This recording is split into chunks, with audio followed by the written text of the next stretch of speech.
السلام عليكم ورحمة الله وبركاته. إن الحمد لله والصلاة والسلام على رسول الله وعلى آله وأصحابه ومن والاه أما بعد. নাসিয়া foundation কর্তৃক আয়োজিত হজ workshop 2025-এ উপস্থিত আছেন ফাউন্ডেশনের সম্মানিত চেয়ারপারসন জনাব ওস্তাদ কাউসার আহমেদ।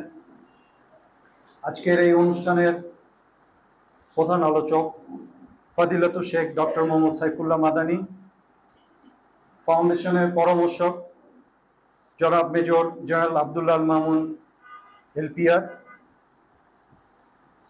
নাসিয়া ফাউন্ডেশনের হেড অব অপারেশনস জনাব মোহাম্মদ বুলবুল হাসান মাহমুদ, আসন্ন হজে অংশ নিতে যাওয়া হজযাত্রী ভাই ও বোন, এই প্রশিক্ষণে উপস্থিত সাধারণ অংশকারীগণ এবং যারা ভবিষ্যতে হজের নিয়ত করেছেন, আপনাদের সবাইকে নাসিয়া ফাউন্ডেশনের পক্ষ থেকে আন্তরিক মোবারকবাদ ও শুভেচ্ছা জানাই। আলহামদুলিল্লাহ, সর্বপ্রথম আমরা কৃতজ্ঞতা জ্ঞাপন করি পরম করুণাময় আল্লাহ তাআলার দরবারে, যিনি আমাদেরকে ঈমানের নূর দান করেছেন, দিনের উপর চলার তৌফিক দিয়েছেন এবং হজের মতো একটি মহান ও গুরুত্বপূর্ণ ইবাদতের জ্ঞান অর্জনের জন্য আজকের এই মহতী প্রশিক্ষণ সভায় উপস্থিত হওয়ার তৌফিক দিয়েছেন। আলহামদুলিল্লাহ।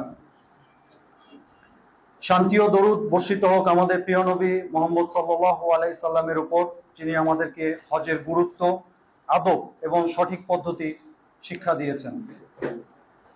আজকের এই আয়োজন নাসিয়া ফাউন্ডেশনের দ্বিতীয় হজ প্রশিক্ষণ প্রোগ্রাম।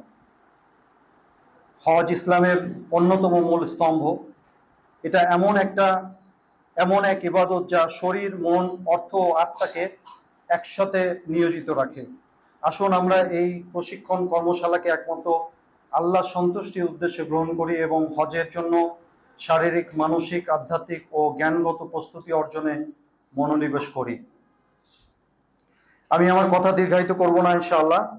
আমি এখন অনুরোধ করব ফাউন্ডেশনের পরামর্শক জনাব মেজর জেনারেল আব্দুল্লাহ আল মামুন এলপিআরে আছেন, ওনাকে অনুরোধ করব ওনার সংক্ষিপ্ত বক্তব্য উপস্থাপনের জন্য।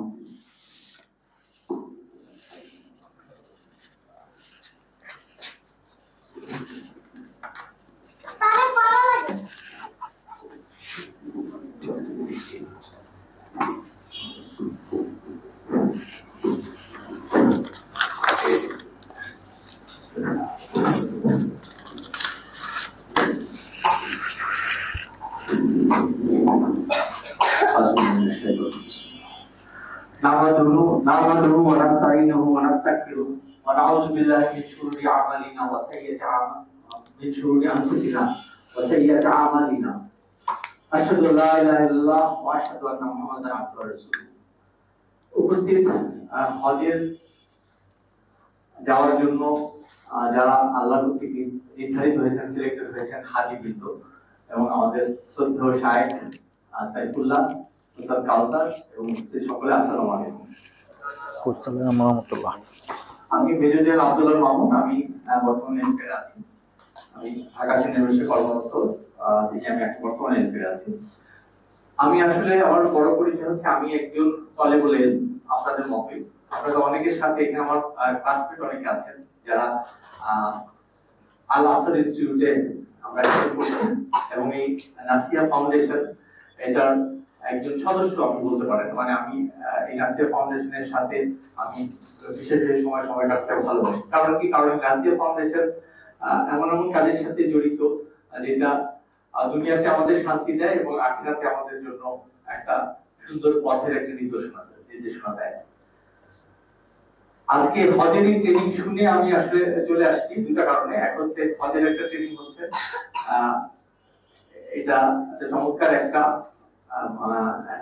সভা এবং ডক্টর সাইফুল্লাহ মতন একজন প্রকৃত আলেম এখানে বলবেন। তো ওনার কাছ থেকে কিছু শোনার জন্য আমি এসেছি। যদিও এবার আমার হজ করার নিয়ত করিনি, মানে সুযোগ হয়তো আসেনি। আমি আগে মাশাআল্লাহ হজ করার সুযোগ হয়েছে আল্লাহর রহমতে। একবার হজ করার পরে ভর্তি হওয়ার সুযোগ হয়েছে আমার। তো তারপরেও কেন আসলে হজের এই জায়গাটায় এই আলোচনাটাতে আসতে আমার ভালো লাগে, সেটা হচ্ছে যখন আলোচনাগুলো চলে তখন মনে হয়, যখন চিন্তা করি মনে হয় যে আসলে হজের ইতিহাসগুলো মনে হয় করছি একটা পর একটা, ওই স্মৃতিচারণটা হয় এবং একটা প্রচ্ছন্ন অনুভূতি হয় যেন আমি হজের মধ্যে আছি। তো সেই জন্য আমি চিন্তা করলাম যে আজকে যেটা সময় যদি এখানে কাটাই সেই অনুভূতিটা হবে। আপনারা যারা হজে এর আগে গিয়েছেন, আমি দুজন ভাইকে দেখলাম তারা গিয়েছে, তারা নিশ্চয়ই আমি শিওর যে এখানে থাকলে কথাগুলো যখন হবে তাদের চমৎকার লাগবে এবং যারা যাবেন তাদের কাছেও এটা খুবই উপযোগী হবে। তো আমি হজের এই কারণে আমি কেন এখানে আসলাম সেটাও আপনাদের বর্ণনা করলাম। এখন ডক্টর সাইফুল্লাহ উনি আপনাদের সামনে বলবেন। এখন ওনার কাছে আমরা কেন ডক্টর সাইফুল্লাহ কাছ থেকে, আপনারা সবাই ডক্টর সাইফুল্লাহকে চেনেন।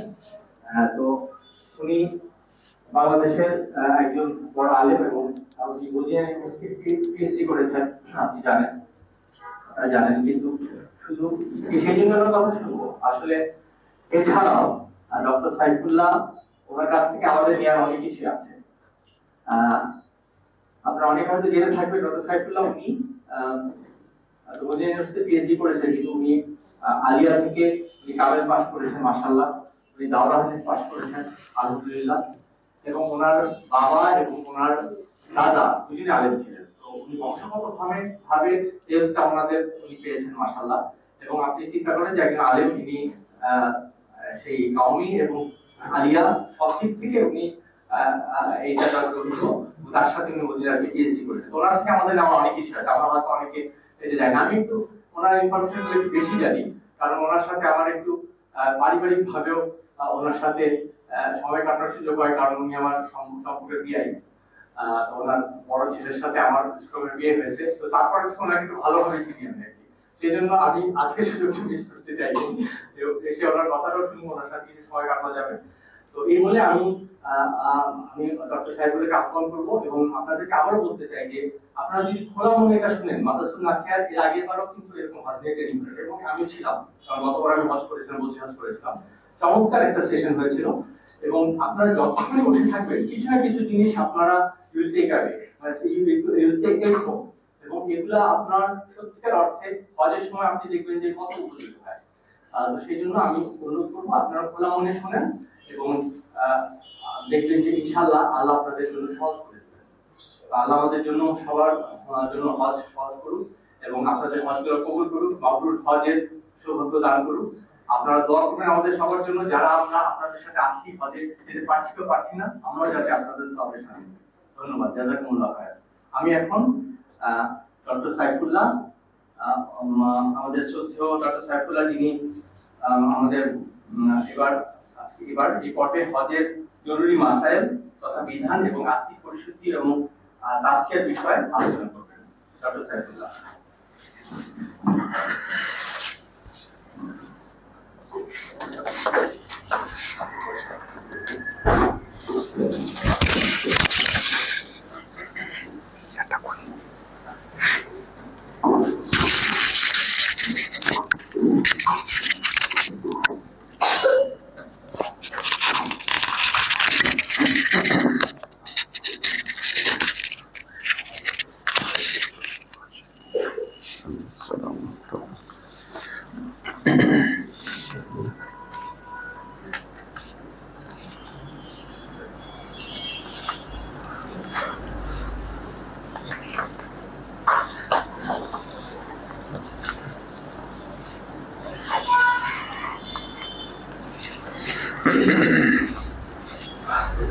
السلام عليكم ورحمة الله وبركاته.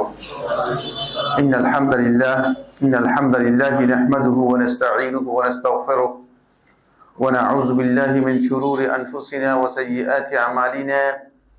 من يهده الله فلا مضل له ومن يضلل فلا هادي له.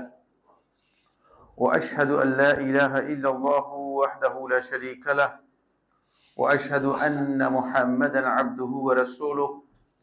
أما بعد فإن أصدق الحديث كتاب الله وخير الهدي هدي محمد صلى الله عليه وسلم وشر الأمور محدثاتها وكل محدثة بدعة وكل بدعة ضلالة وكل ضلالة في النار. قال الله سبحانه وتعالى في كلامه المجيد: أعوذ بالله من الشيطان الرجيم وأذن في الناس بالحج يأتوك رجالا وعلى كل ضامر يأتين من كل فج عميق. وقال رسول الله صلى الله عليه وسلم من حديث أبي هريرة رضي الله تعالى عنه: سئل أي العمل أفضل؟ قال: الإيمان بالله ورسوله. قال: ثم أي؟ قال: جهاد في سبيل الله. قال: ثم أي؟ قال: الحج المبرور أخرجه البخاري ومسلم في صحيحيهما। আজকের এই হজ প্রশিক্ষণের আয়োজনের সম্মানিত সভাপতি, সম্মানিত পরিচালক, নাসিয়া ফাউন্ডেশনের বিভিন্ন পর্যায়ের সম্মানিত দায়িত্বশীল বৃন্দ, আজকের হজ আয়োজনে উপস্থিত সম্মানিত দিনী ভাই বোনেরা, আপনারা ইতিমধ্যেই শুনতে পেরেছেন যে বিষয়টি নিয়ে আমাকে আলোচনা করতে বলা হয়েছে, সেটি হচ্ছে হজের কিছু জরুরি মাসলা মাসাইল, এর সাথে হজের নৈতিক, আর্থিক ও বৈশিষ্ট্যগত কিছু শিক্ষা। অনেক লম্বা একটি বিষয়, একদিন বা দুই দিন যদি আমি আলোচনা করি তাহলে পরিপূর্ণ বিষয়ে কিছু আপনাদের সাথে শেয়ার করতে পারবো। তো আমি চেষ্টা করব যতটুকু কাস্টমাইজ করে, যতটুকু ছোট করে এই বিষয়টি আমি আপনাদের সামনে তুলে ধরতে পারি। ওমা তৌফিক ইল্লা বিল্লাহি আলাইহি তাওয়াক্কালতু ওয়া ইলাইহি উনীব। প্রসঙ্গত বলে দিচ্ছি যে আমার সম্পর্কে বেশি প্রশংসা করেছেন আমাদের সম্মানিত মেজর জেনারেল আব্দুল মামুন। আমি আসলে এর কিছুই না, এর উপযুক্ত কিছুই না, এটা আপনাদের আগে জানিয়ে দিচ্ছি।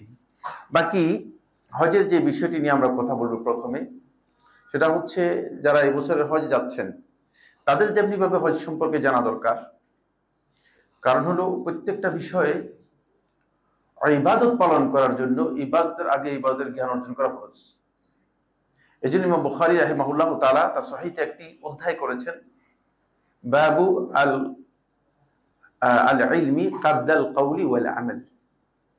এটা একটা অধ্যায়, পরিচ্ছেদ ইমাম বুখারীর মধ্যে উল্লেখ করেছেন যে প্রথমে জ্ঞান অর্জন করতে হবে ক্বাবলা আল কওলি ওয়াল আমাল, মানে কথা এবং কাজের আগে জ্ঞান থাকতে হবে। এটা গুরুত্বপূর্ণ বিষয়। এই জন্য কাজ করার আগে যদি কোনো ব্যক্তি জ্ঞান না নেয়, তিনি যে কাজটা করেছেন সেটা কিসের ভিত্তিতে করেছেন? আন্দাজের উপর করেছেন। এই জন্য শেখুল ইসলাম ইবনুল কাইয়্যিম রাহমাতুল্লাহ বলেন, কুল্লু মান ইত্তাবা গায়রাল ইলমি ফাহুয়া আলা হাওয়া।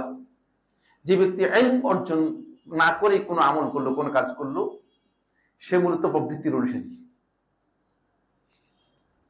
কোথাও বুঝতে পেরেছি তো? খুবই ইম্পর্টেন্ট বিষয়। এই জায়গায় আমাদের খেয়াল রাখতে হবে যে আমরা হজ যারা করতেছি তাদের জন্য এটা ফরজ জানতে হবে। হজে যাচ্ছি, কিভাবে আমি হজটা পালন করব। সেকেন্ডলি যে বিষয়টি, যিনি হজে যাচ্ছেন না তার জন্য ফরজ ফিকহুল হজ, হজের বিষয় সম্পর্কে জ্ঞান অর্জন করা। এটা ইমানদার ব্যক্তিদের একটা মৌলিক বিষয় ইমানের। কারণ ইসলামের মৌলিক একটা স্তম্ভ হচ্ছে হজ। যদি হজ সম্পর্কে আমি মোটেও জ্ঞান না রাখি, তাহলে আমি ইসলামের মৌলিক যে একটি বিষয় আছে সেই বিষয় সম্পর্কে আমি জ্ঞান জানলাম না। এই জন্য ফিকহুল হজ, হজের সংশ্লিষ্ট যে ফিকহ আছে, হয়তো আপনি অনেক বিষয় বিস্তারিত জানতে পারবেন না, কিন্তু মৌলিক যে জ্ঞান আছে সেই জ্ঞানটুকু আপনার অবশ্যই অর্জন করতে হবে। অন্যথায় আপনি এই ক্ষেত্রে সঠিক যেই দিক নির্দেশনা আছে সেখানে আপনি আসতে পারবেন না, আপনি ক্ষতিগ্রস্ত হবেন।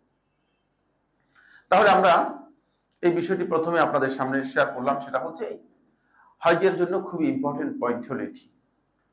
এবার যাবো যে পয়েন্টটি নিয়ে কথা বলার জন্য, সেটা হচ্ছে রাসূলুল্লাহ সাল্লাল্লাহু আলাইহি ওয়াসাল্লাম হজের একটা গ্রেড দিয়েছেন, আমলগুলোর একটা গ্রেড দিয়েছেন। যে হাদিসটি আমি আপনাদের সামনে পেশ করেছি সহিহ বুখারী থেকে, বুখারী ও মুসলিম থেকে, আবু হুরায়রা রাদিয়াল্লাহু বর্ণিত হাদিস। রাসূলুল্লাহ সাল্লাল্লাহু আলাইহি ওয়াসাল্লামকে যখন প্রশ্ন করা হলো আইয়ুল আমালি আফদাল, কোন কাজটি সবচেয়ে শ্রেষ্ঠ কাজ, কাজের মধ্যে কোন আমলটা আমাদের জন্য সবচেয়ে শ্রেষ্ঠ আমল, তখন আল্লাহ রাসূল সাল্লাল্লাহু আলাইহি ওয়াসাল্লাম বললেন, আল ঈমানু বিল্লাহি ওয়া রাসূলিহি, আল্লাহ এবং তার রাসূলের প্রতি ঈমান আনা। কারণ ঈমান ছাড়া আল্লাহর বান্দার কাছে কোনো আমলই আল্লাহ তাআলার কাছে গ্রহণযোগ্য হবে না, আমলের কোনো মর্যাদাই নেই। যদি ঈমান হচ্ছে প্রথম গ্রেড। প্রথম স্ট্যান্ডার্ড বলার পরে সাহাবী প্রশ্ন করলেন সুম্মা আইয়ুন, তারপরে কোনটি? তখন বললেন জিহাদুন ফি সাবিলিল্লাহ, আল্লাহর রাস্তায় জিহাদ করা। কারণ আল্লাহর রাস্তায় জিহাদ করা হচ্ছে মানে ইমানের এমন এক স্টেজে যেখানে আপনি আপনার মূলধন নিয়ে যাচ্ছেন, হয়তো মূলধন শেষ হয়ে যাবে অথবা কি মূলধন নিয়ে ফিরে আসতে পারবেন, কিন্তু পুরো মূলধনটাই ইনভেস্ট করতেছেন আল্লাহর রাস্তায়। আর মূলধনটা কি? মূলধন জীবন। যিনি জিহাদ করতেছেন জীবন নিয়ে যাচ্ছেন, তো তিনি যাচ্ছেন এই যে জীবন নিয়ে যাচ্ছে আল্লাহর রাস্তায়। সুতরাং যেহেতু পুরো মূলধন নিয়ে যাচ্ছে, এই জন্য এটা সেকেন্ড গ্রেড। থার্ড গ্রেড হচ্ছে আল্লাহ নবী সাল্লাল্লাহু আলাইহি ওয়াসাল্লাম বলেছেন যে সুম্মা আইয়ুন, তারপরে কি প্রশ্ন করলেন? ক্বালা, রাসূলুল্লাহ সাল্লাল্লাহু আলাইহি ওয়াসাল্লাম বললেন আল হজ্জুল মাবরুর। হজ বলেন নাই, আল হজ্জুল মাবরুর, মাবরুর হজ। এখান থেকে বোঝা যাচ্ছে যে শুধু হজ বলেন নাই, তা আপনি যাচ্ছেন আল্লাহর ঘরে হজ করবেন, আল্লাহর ঘরে তওয়াফ, সাঈ, তারপরে উকুফে আরাফা, তারপরে মুজদালিফা অবস্থান, তারপরে মিনা অবস্থান, তারপরে জামারাতে পাথর নিক্ষেপ করা, তারপরে চুল কাটানো, তারপরে হাদি জবে করা। এগুলো করে আপনি হয়তো হজ সম্পন্ন করতে পারবেন, কিন্তু আপনাকে এই হজ করলে ওই গ্রেডে যেতে পারবেন না। ওই গ্রেডে যেতে হলে আপনাকে হজ্জে মাবরুর করতে হবে। হজ্জের সাথে রাসূলুল্লাহ সাল্লাল্লাহু আলাইহি ওয়াসাল্লাম যে বৈশিষ্ট্যটি উল্লেখ করে দিয়েছেন সেটা হচ্ছে আপনার হজটা হজ্জে মাবরুর হচ্ছে কিনা, এটা আপনাকে কনফার্ম হতে হবে। এই জায়গায় অবশ্যই আমাদেরকে আসতে হবে যে হজ্জে মাবরুর আমরা যাতে করে হজ্জে মাবরুর করতে পারি। হজ্জে মাবরুর হচ্ছে মর্যাদা। ফলে পরে আরেকটি হাদিস শুনেন, সেটাও বুখারী ও মুসলিমের রওয়ায়াত। আবু হুরায়রা যেটা মনে করেন, তিনি বলেন যে রাসূলুল্লাহ সাল্লাল্লাহু আলাইহি ওয়াসাল্লাম বলেছে আল উমরাতু ইলা আল উমরাহ কাফারাতুন লিমা বাইনাহুমা। এক উমরা থেকে আরম্ভ করে অপর উমরা পর্যন্ত দুটি হচ্ছে কাফারাতুল লিমা বাইনাহুমা।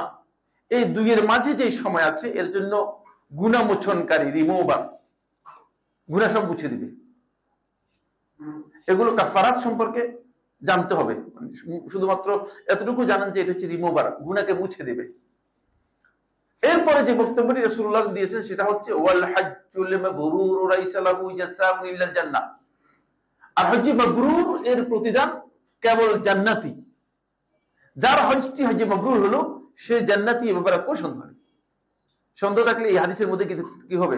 সন্দেহ করতে হবে। হজ্জে মাবরুরের প্রতিদান হচ্ছে জান্নাত, এটা রাসূলুল্লাহ সাল্লাল্লাহু আলাইহি ওয়াসাল্লাম বলেছেন। কিন্তু রাসূল এই কথা বলেন না যে আর হজ্জের প্রতিদান হচ্ছে জান্নাত। হজ্জের প্রতিদান রাসূলুল্লাহ সাল্লাল্লাহু আলাইহি ওয়াসাল্লাম জান্নাত বলেননি, হজ্জে মাবরুরের প্রতিদান বলেছে রাসূলুল্লাহ সাল্লাল্লাহু আলাইহি ওয়াসাল্লাম জান্নাত। এবার আরেকটি হাদিস, সেটাও সহিহ বুখারী সহিহ মুসলিমের হাদিস। আবু হুরায়রা রাদিয়াল্লাহু আনহু বর্ণনা করেন, তিনি বলেন মান হাজ্জা ফালাম ইয়ারফুস ওয়া লাম ইয়াফসুক ওয়া ফি লাফজিন ফালাম ইউজাদিল রাজাআকা ইয়াওমা ওয়ালাদাতহু উম্মুহু। রাসূলুল্লাহ ইরশাদ করেন যে ব্যক্তি হজ করলো, এই হজ করার সাথে রাসূলুল্লাহ সাল্লাল্লাহু আলাইহি ওয়াসাল্লাম এখানে তিনটা কন্ডিশন উল্লেখ করলেন। সহিহ বুখারী সহিহ মুসলিমের রওয়ায়াতের মধ্যে দুটি কন্ডিশনের কথা এসেছে।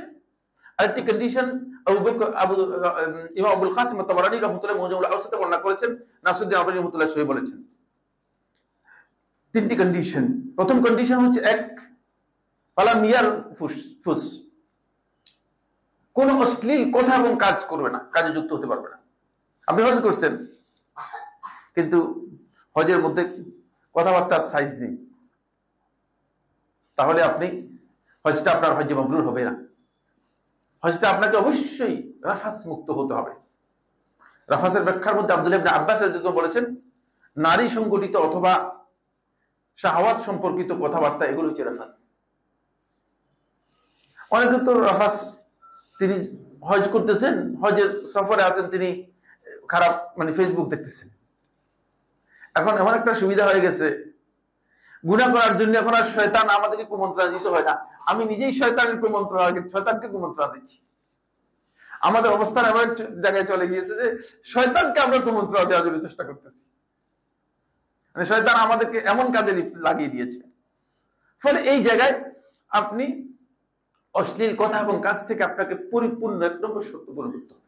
২, ওয়ালাম ইয়াফসুক, কোন ধরনের গর্হিত নিষিদ্ধ কাজে যুক্ত হতে পারবেন না। হজের ইহরাম পরার পরে সুন্দর করে বলতে ভাই সিগারেটটা দেন তো,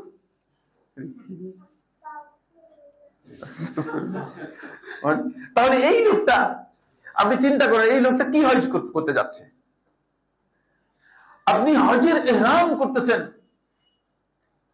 আপনি আপনার উপর বৈধ কাজকে পর্যন্ত হারাম করে নিচ্ছেন, অথচ আপনি হারাম থেকে নিজেকে বিরত হতে পারলেন না। আপনি কি এটা হজ্জে মাবরুর করবেন? এটাকে হজ্জে মাবরুর করার সুযোগ আছে? প্রশ্নই নেই, সুযোগ নেই, হজ্জে মাবরুর করার সুযোগ নেই। এই জন্য আপনার হজটাকে হজ্জে মাবরুর করতে হবে। মাবরুর করতে হলে এই আল্লাহ রাসূল যে কন্ডিশন গুলো দিয়েছেন সেই কন্ডিশন গুলো পূরণ করতে হবে। 3 নম্বর হচ্ছে ওয়ালা মুজাদিল, ঝগড়া, বিবাদ, তর্ক বিতর্কে লিপ্ত হতে পারবে না। ইসলাম হকের উপর তর্ক বিতর্ককে অপছন্দ করেছে। কোন ব্যক্তি যদি হকের উপর থাকে, মানে আমি একটা রাইট, মানে আমার হকের উপর আছি, তারপরে যদি আমি তর্ক বিতর্কে লিপ্ত হই, তাহলে আমি জান্নাতের একটা গুরুত্বপূর্ণ প্রাসাদ থেকে বঞ্চিত হয়ে গেলাম। আর যদি আমি সেখানে তর্ক বিতর্ক এড়িয়ে যেতে পারি, তাহলে রাসূলুল্লাহ সাল্লাল্লাহু আলাইহি ওয়াসাল্লাম ইরশাদ করতেছেন যে আনা যামিনুল লাহু বিবাইতিন ফি রাবাদিল জান্নাহ। সুনান তিরমিজি riwayat-এর মধ্যে এসেছে, রাসূলুল্লাহ সাল্লাল্লাহু আলাইহি ওয়াসাল্লাম আমি তার জন্য জান্নাতের প্রাঙ্গণে একটি প্রাসাদের জামিন আমি নিজেই হচ্ছি। সুতরাং মানে তর্ক বিতর্কের কোন স্পেস নেই, কোন জায়গা নেই, ঝগড়া বিবাদের কোন সুযোগ নেই। আপনি চেষ্টা করবেন সঙ্গতভাবে আপনার কথা বলার জন্য, কিন্তু অনেককে দেখা যায় যে হজের পুরা সফরটাই তিনি মনে হচ্ছে যেন বিতণ্ডা করার জন্য অথবা ঝগড়া করার জন্য গিয়েছেন। হয়তো যারা নিয়ে গিয়েছে তারা যে কমিটমেন্ট দিয়েছে সে কমিটমেন্ট রক্ষা করতে পারেনি, এটাই স্বাভাবিক। কারণ আমাদের মানে বন্ধু, তিনি 2 বার হজ করেছেন, তো 2 বারই তিনি মোটামুটি কয়েকজনকে মারছে। তা আমাকে জিজ্ঞেস করলো যে শেখ আমার এই হজটার কি অবস্থা হবে? বলছি হজ তো হয়ে গিয়েছে, কিন্তু হজে মাবরুর হয়নি। সবটুকু আল্লাহ রাব্বুল আলামিন যেভাবে দিবেন সেভাবে, এটা আল্লাহ তাআলাই ভালো জানেন কি দিবেন। কিন্তু হজে মাবরুর হওয়ার জন্য শর্ত হচ্ছে যেটা, সেটা হলো আপনার এই হজের মধ্যে কোন অবস্থাতেই এমন জিনিস থাকতে পারবে না যেটা আপনার মানে মূল শর্ত যেটা রয়েছে এই শর্ত আপনি কি করেন নাই, পূরণ করেন নাই। ফলে এই কথাকে সামনে রেখে আল মুহাল্লা এর মধ্যে আবু মুহাম্মদ ইবনে হাজম আন্দালুসি রাহমাতুল্লাহ আলাইহি বর্ণনা করেন, তিনি বলেন, খুব ভালো করে খেয়াল করুন, ইম্পর্টেন্ট বক্তব্য, সেটা হলো তিনি বলেন যদি কেউ এই 3টি কাজ হজের মধ্যে করে, 3টি কাজ হজের মধ্যে করে, তাহলে তার হজই হবে না। তিনি দলিল, হ্যাঁ যে 3টি কাজ উল্লেখ করলাম, তিনি দলিল দিয়েছেন কোরআনে কারীমের সূরা বাকারা যে আয়াতটি আল্লাহ তাআলা বলেছেন ফামান ফারাদা ফীহিন্নাল হজ্জ ফালা রাফাসা ওয়ালা ফুসুকা ওয়ালা জিদালা ফিল হজ্জ। কারণ এগুলো আল্লাহ রাব্বুল আলামিন নফি করেছেন পুরা। নফি কাকে বলা হয় থাকে, মানে এমন নফি করেছেন যে মানে নাকরা গায়রি মাউসুফা, মানে একেবারে কমন নফি করে দিয়েছেন যে এগুলো কোন অবস্থায় থাকতেই পারবে না। হজের ইহরামের মধ্যে আপনার যদি রাফাস থাকে, হজের ইহরামের মধ্যে আপনার ফুসুক থাকে, হজের ইহরামের মধ্যে যদি আপনার জিদাল থাকে, তাহলে ইহরামই হয়। এবং তার এই বক্তব্য কোরআনের টেক্সট থেকে একেবারে সরাসরি এটাই বোঝা যাচ্ছে। এই জন্য আমাদেরকে প্রথমেই এই জায়গায় সতর্ক হতে হবে। এতক্ষণ পর্যন্ত যে কথাগুলো বললাম সেগুলো মূলত আমাদের হজটাকে হজে মাবরুর করার জন্য আমাদেরকে কি করতে হবে? হ্যাঁ, 2 নম্বর পয়েন্ট হচ্ছে ফুসুক, মানে গর্হিত কাজ, নিষিদ্ধ কাজ, যেগুলো ইসলাম অপছন্দ করেছে। আব্দুল্লাহ ইবনে আব্বাস রাদিয়াল্লাহু তাআলা বলেছেন, এমন আল ফুসুক হিয়াল মাসিয়া, ফুসুক হচ্ছে আল্লাহ তাআলা অবাধ্য যে কাজের মধ্যে আছে সেটাই, যেখানে আল্লাহ তাআলার অবাধ্যতা আছে সেটাকে ফুসুক বলা হয় থাকে।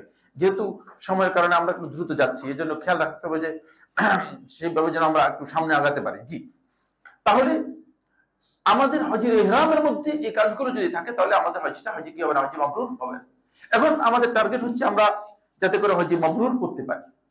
হজে মাবরুর করতে হলে আপনার হজটাকে হজে মাবরুর করতে হলে প্রথম যে বিষয়টি সেটা হলো এই হজের মৌলিক আরকান, ওয়াজিবাত, সুনান, এগুলো সম্পর্কে আপনার জ্ঞান রাখতে হবে এবং এগুলো কোনটার ক্ষেত্রে আপনি ইচ্ছাকৃতভাবে মানে এগুলো বর্জন করতে পারবেন না। যে ব্যক্তি হজের সুন্নতি পালন করে নেই, তাহলে তিনি কি হজ করলেন? আমি একটি কিতাব লিখেছি কিন্তু সেটা প্রকাশ করিনি, পরবর্তীতে হয়তো কোনো সময় প্রকাশ হবে। সেটা হচ্ছে রুখাসুল উলামা ফি আমালিল হজ। হজের আমলের ক্ষেত্রে আলেমদের যে সমস্ত অবকাশ, রুখসত আছে, কারণ রুখসত আলেমরা দিয়েছে ইসলামকে সহজ করার জন্য। এখন আপনি যদি সব রুখসত গুলো তালাশ করেন, একসাথ করেন, তাহলে আপনার হজটা কাটছাট হইতে হইতে এমন হয়ে যাবে হজের মধ্যে কিচ্ছু নেই, হজ বলতে কিচ্ছু নেই। রাসূলুল্লাহ সাল্লাল্লাহু আলাইহি ওয়াসাল্লাম খুব ভালো করে বুঝেন, রাসূলুল্লাহ সাল্লাল্লাহু আলাইহি ওয়াসাল্লাম তো এই রুখসতের কথা আমাদেরকে বলে যান না এইভাবে।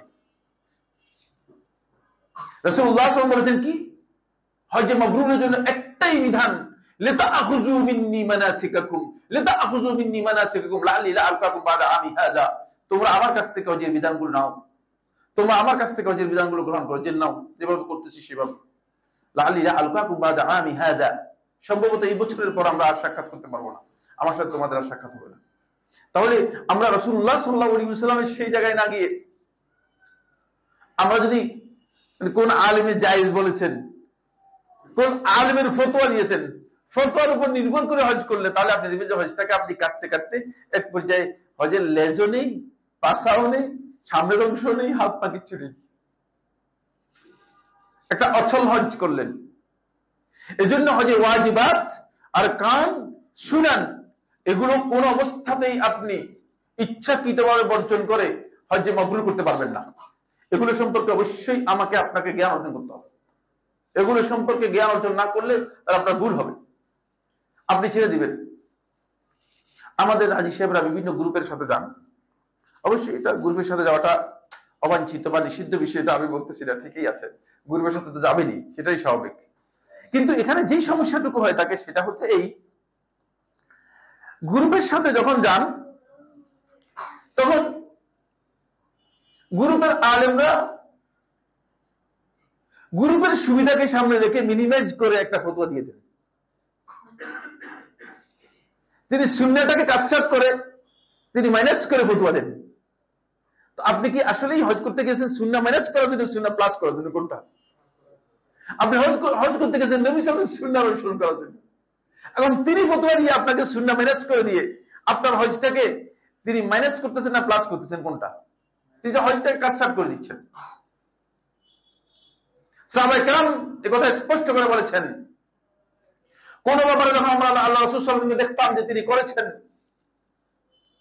আমরা ফালা নাসআলুহু আহুয়া সুন্নাতুন আম ফারদুন, আমরা রাসূলুল্লাহকে জিজ্ঞেস করতাম না এটা কি সুন্নাত না ফরজ। রাসূলুল্লাহ সাল্লাল্লাহু আলাইহি ওয়াসাল্লাম করেছেন, এটাই তো আমাদের জন্য আদর্শ, ঠিক না? লাকাদ কানা লাকুম ফি রাসূলিল্লাহি উসওয়াতুন হাসানাহ, অনুসরণ একমাত্র আল্লাহ রাসূলের মধ্যেই তোমাদের জন্য উত্তম অনুসরণের পথ রয়েছে। সুতরাং রাসূলুল্লাহ সাল্লাল্লাহু আলাইহি ওয়াসাল্লাম করেছেন, এটা কি আপনাকে অগ্রাধিকার দিতে হবে? আপনি ফতোয়ার বই নিয়ে আসেন। একবার এক মৌলভী সাহেব ফতোয়ার বই একটা আমার কাছে নিয়ে আসছে আরাফাতের ময়দানের মধ্যে। তো আমি জিজ্ঞেস করলাম যে কি কি মানে ব্যাপারটা কি চাচ্ছেন আপনি এখানে? বলে যে এই মাসালাটা একটু তাহকিক করা দরকার। তাহকিক এই আরাফাতের ময়দানে দরকার না, তাহকিকটা আগে করে আসতে পারতেন। আপনার যদি তাহকিকের প্রয়োজন হতো আপনি বাংলাদেশ থেকে তাহকিক করে আসতেন। আরাফাতের ময়দানে আসে যিনি হজের তাহকিক করবেন তার মতো দশটার পৃথিবীতে কেউ নেই।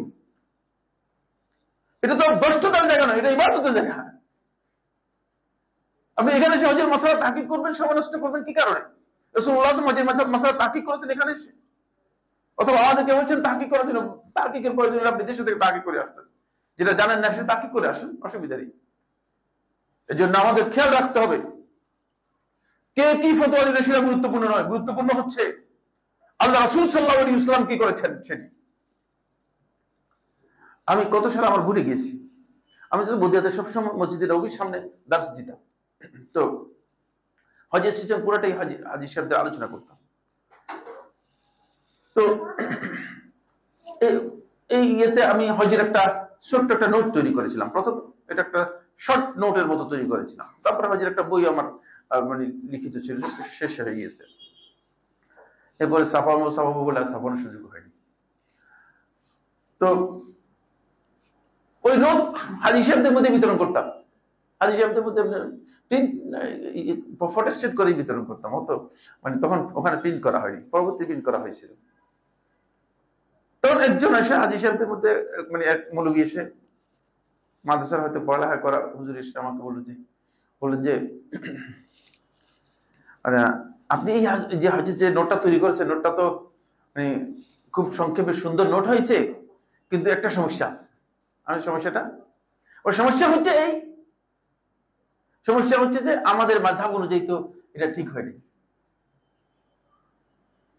তো আমি বললাম যে শুনেন, আপনি কোন মাযহাব অনুযায়ী হজ করতে আসতেছেন? আপনি যদি নবী সাল্লাল্লাহু আলাইহি ওয়াসাল্লাম হজ করেন তাহলে আমার এটা ঠিক আছে, আমার এটা নবী সাল্লাল্লাহু আলাইহি ওয়াসাল্লাম হজের জন্য। আর আপনি যদি অন্য কারো হজ করতে আসেন সেটা আপনার বিষয়। যদি নবী সাল্লাল্লাহু আলাইহি ওয়াসাল্লাম যেভাবে হজ করেছেন তাহলে আমি হাদিসে জাবের রাদিয়াল্লাহু তাআলা সহিহ মুসলিমের মধ্যে ঠিক যেভাবে এসেছে সেভাবে এটা বলেছি। সুতরাং এখানে আপনি সেটা পাবেন। কিন্তু আপনি যদি আপনার মন গড়া কোনো মাযহাব অনুযায়ী হজ করতে আসেন তাহলে সেটা আপনার বিষয়, সেটা আমার জানা নেই। কারণ এটা রাসূলুল্লাহ সাল্লাল্লাহু আলাইহি ওয়াসাল্লাম আপনার মাযহাব অনুযায়ী হজ করেননি। এটা আপনাকে জানতে হবে। রাসূলুল্লাহ সাল্লাল্লাহু আলাইহি ওয়াসাল্লাম এই আপনি যে মাযহাবের কথা বলছেন এই মাযহাব অনুযায়ী হজ করেননি। রাসূলুল্লাহ সাল্লাল্লাহু আলাইহি ওয়াসাল্লাম আল্লাহ তাআলা যেভাবে রাসূলুল্লাহ সাল্লাল্লাহু আলাইহি ওয়াসাল্লামকে হজ করতে বলেছেন সেভাবে হজ করেছেন।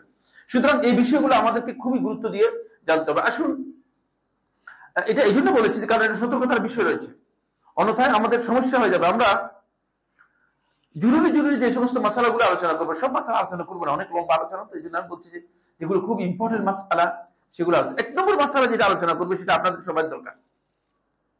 1 নম্বর মাসালা হচ্ছে, আপনারা যখন বাংলাদেশ থেকে মক্কা মদিনা এই 2 জায়গায় যাবেন, এটা খেয়াল রাখবেন, এই দুটি হারাম শহর। হারাম শহরের অর্থ কি? 3টি অর্থ, খুবই গুরুত্বপূর্ণ। হারাম হচ্ছে পবিত্র, হারাম হচ্ছে নিষিদ্ধ, হারাম হচ্ছে সংরক্ষিত। কয়টি অর্থ করলাম? এই 3টি প্রযোজ্য। হারাম হচ্ছে নিষিদ্ধ, এখানে আল্লাহ সুবহানাহু ওয়া তাআলা কিছু বিষয় আছেন এমন ভাবে বলে দিয়েছেন এগুলো করা কঠিন ভাবে নিষিদ্ধ। আর ওই নিষিদ্ধ হওয়ার কারণে এখানে যদি কেউ হারাম কাজ করে তাহলে হারাম কাজের গুনাহ অনেক বেশি, শাস্তি অনেক বেশি। 2 নম্বর হচ্ছে পবিত্র, কারণ এই জায়গাকে আল্লাহ রাব্বুল আলামিন পবিত্র জায়গা হিসেবে, মাশাইউল মুকাদ্দাসা, পবিত্র স্থান হিসেবে উল্লেখ করেছেন। এখানে আল্লাহ রাব্বুল আলামিন অঢেল বরকত দিয়ে দিয়েছেন। ইন্না আউওয়ালা বাইতিন উদিআ লিন-নাসি লাল্লাযী বিবাক্কাতা মুবারাকান, বরকতের কথা উল্লেখ করেছেন। এটা বরকতের জায়গা, বরকতের জায়গা। এটা আপনার মাথার মধ্যে থাকতে হবে যে আপনি এমন একটা জায়গায় গিয়েছেন, বরকতের জায়গা। কেন বলছি এটা সামনে বুঝতে পারবেন। 3 নম্বরে যে সংরক্ষিত জায়গা, এখানে আপনাকে এন্ট্রেন্স দেওয়া হয়েছে, এটা আল্লাহ তাআলার বিশেষ মেহেরবানি। আল্লাহ রাব্বুল আলামিন ইব্রাহিমকে নির্দেশ দিয়েছেন, সূরাতুল হজ্জের মধ্যে এসেছে, ওয়াআযযিন ফিন নাসি বিল হজ্জি ইয়াতুকা রিজালান ওয়া আলা কুল্লি দামিরিন ইয়াতিনা মিন কুল্লি ফাজ্জিন আমিক। আল্লাহ রাব্বুল আলামিন পক্ষ থেকে ইব্রাহিম আলাইহিস সালাম হজের ঘোষণা দিয়েছেন। আল্লাহ রাব্বুল আলামিন আপনাকে সুযোগ করে দিয়েছেন। এটা আল্লাহর বড় মেহেরবানি, আপনার টাকা পয়সার কারণে না। কারণ প্রচুর লোক দেখেছি টাকা পয়সা আছে, অনেক অর্থ সম্পদ রয়েছে, কিন্তু একবার হজ করতে পারে নাই। কিন্তু আমি এমন লোক দেখেছি যে তার কাছে পকেটের মধ্যে তালাশ করলে হয়তো 5 টাকা নোটও পাওয়া যাবে না, কিন্তু 5-7 বার হজ এমনি করে ফেলছে। তাহলে এটা কি টাকার সাথে জড়িত কিনা? হ্যাঁ, আল্লাহ রাব্বুল আলামিনের সাথে জড়িত। কিন্তু এখানে একটা শিরকি আকীদা আছে। বাংলাদেশের এক বিশাল বড় আলেম, কত সালে হজে গিয়েছেন সাল ভুলে গিয়েছি, তো আমার সাথে মদিনাতে গিয়ে দেখা হলো। আর আমি একটা লম্বা টাইম উনাকে দিলাম। আমি লম্বা টাইম দিয়েছি, অবশ্যই উনি যেহেতু মানে সরকারি হিসেবে গেছেন, তখন আমি সরকারি দায়িত্ব পালন করতেছিলাম ওখানে। 2 দিন বা 3 দিন টাইম দিয়েছিলাম। তখন আমারে বললো যে, সাইফুল্লাহ সাহেব, আমি প্রত্যেক বছর হজে আসি। তার বললো যে বেশ গুড, ভালো, আসুন তো ভালো। বলে আমি সবসময় হজের অনুমোদনটা এই যে রওজা থেকে নিয়ে যাই। আমি বললাম যে নাউজুবিল্লাহ,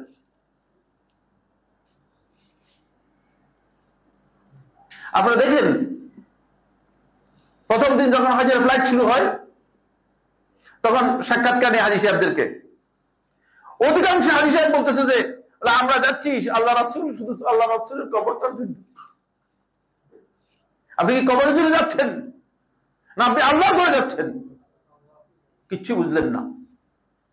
আমরা কিছুই বুঝতে পারিনি। দেখছেন আমাদের আকীদাগত বিচ্যুতি, আমাদের মৌলিক দ্বীনের বিচ্যুতি, শিরকি আকীদা। রাসূলুল্লাহ সাল্লাল্লাহু আলাইহি ওয়াসাল্লামকে আমরা সম্মান করি সর্বোচ্চ, আল্লাহ রাসূলের প্রত্যেকটি কথা, প্রত্যেকটি কাজ আমার কাছে সর্বোচ্চ মর্যাদা পাবে। কিন্তু আল্লাহ রাসূলকে আল্লাহ মনে করতে পারবো কিনা, আল্লাহর গ্রেড দিতে পারবো কিনা, আল্লাহর বৈশিষ্ট্য দিতে পারবো কিনা, প্রশ্নই আসে না। এই জায়গায় আপনি গলত করে ফেলেছেন, আপনি বুঝেন নেই, বিশাল গলত করে ফেলেছেন। আমরা সবাই আমি প্রতি বছর দেখি কান্নাকাটি করতেছেন, বলতেছেন যে আমরা যাচ্ছি আল্লাহ রাসূলের কবর জিয়ারত করতে। এগুলো খবরদার, হজটা পুরাটাই বরবাদ হয়ে যাবে, কারণ হজের মাকসুদটাই নষ্ট হয়ে গেছে। হজের মাকসাদটাই, আপনার উদ্দেশ্যটা কি হয়ে গেছে, ব্যাহত হয়ে গেছে। কবর রাসূলুল্লাহ সাল্লাল্লাহু আলাইহি ওয়াসাল্লাম কবর জিয়ারত করা সুন্নাহ, যেতে পারেন, কোনো সন্দেহ নেই। কবর জিয়ারত করার ফজিলত হয়েছে, এটাও কোনো সন্দেহ নেই। কিন্তু এটা হজের বিষয় নয়। হজের সাথে কবর জিয়ারতের কি নেই, অথবা মদিনা জিয়ারতের কোনো সম্পর্ক নেই। হজ হচ্ছে আল্লাহর ঘরের সাথে সম্পৃক্ত, হজ হচ্ছে আল্লাহর ঘরের সাথে সম্পৃক্ত। যেটা বলতেছিলাম সেটা হলো এই, ইব্রাহিম আলাইহিস সালাম, এই যে আল্লাহর ঘর, এই এলাকাটাকে ইব্রাহিম আলাইহিস সালাম হারাম ঘোষণা করেছেন। আল্লাহর পক্ষ থেকে ইব্রাহিম আলাইহিস সালাম এটাকে হারাম ঘোষণা করেছেন। রাসূলুল্লাহ সাল্লাল্লাহু আলাইহি ওয়াসাল্লাম ইরশাদ করেন, ইন্নাল্লাহা হাররামা মাক্কাতা ইয়াওমা খালাকাস সামাওয়াতি ওয়াল আরদ।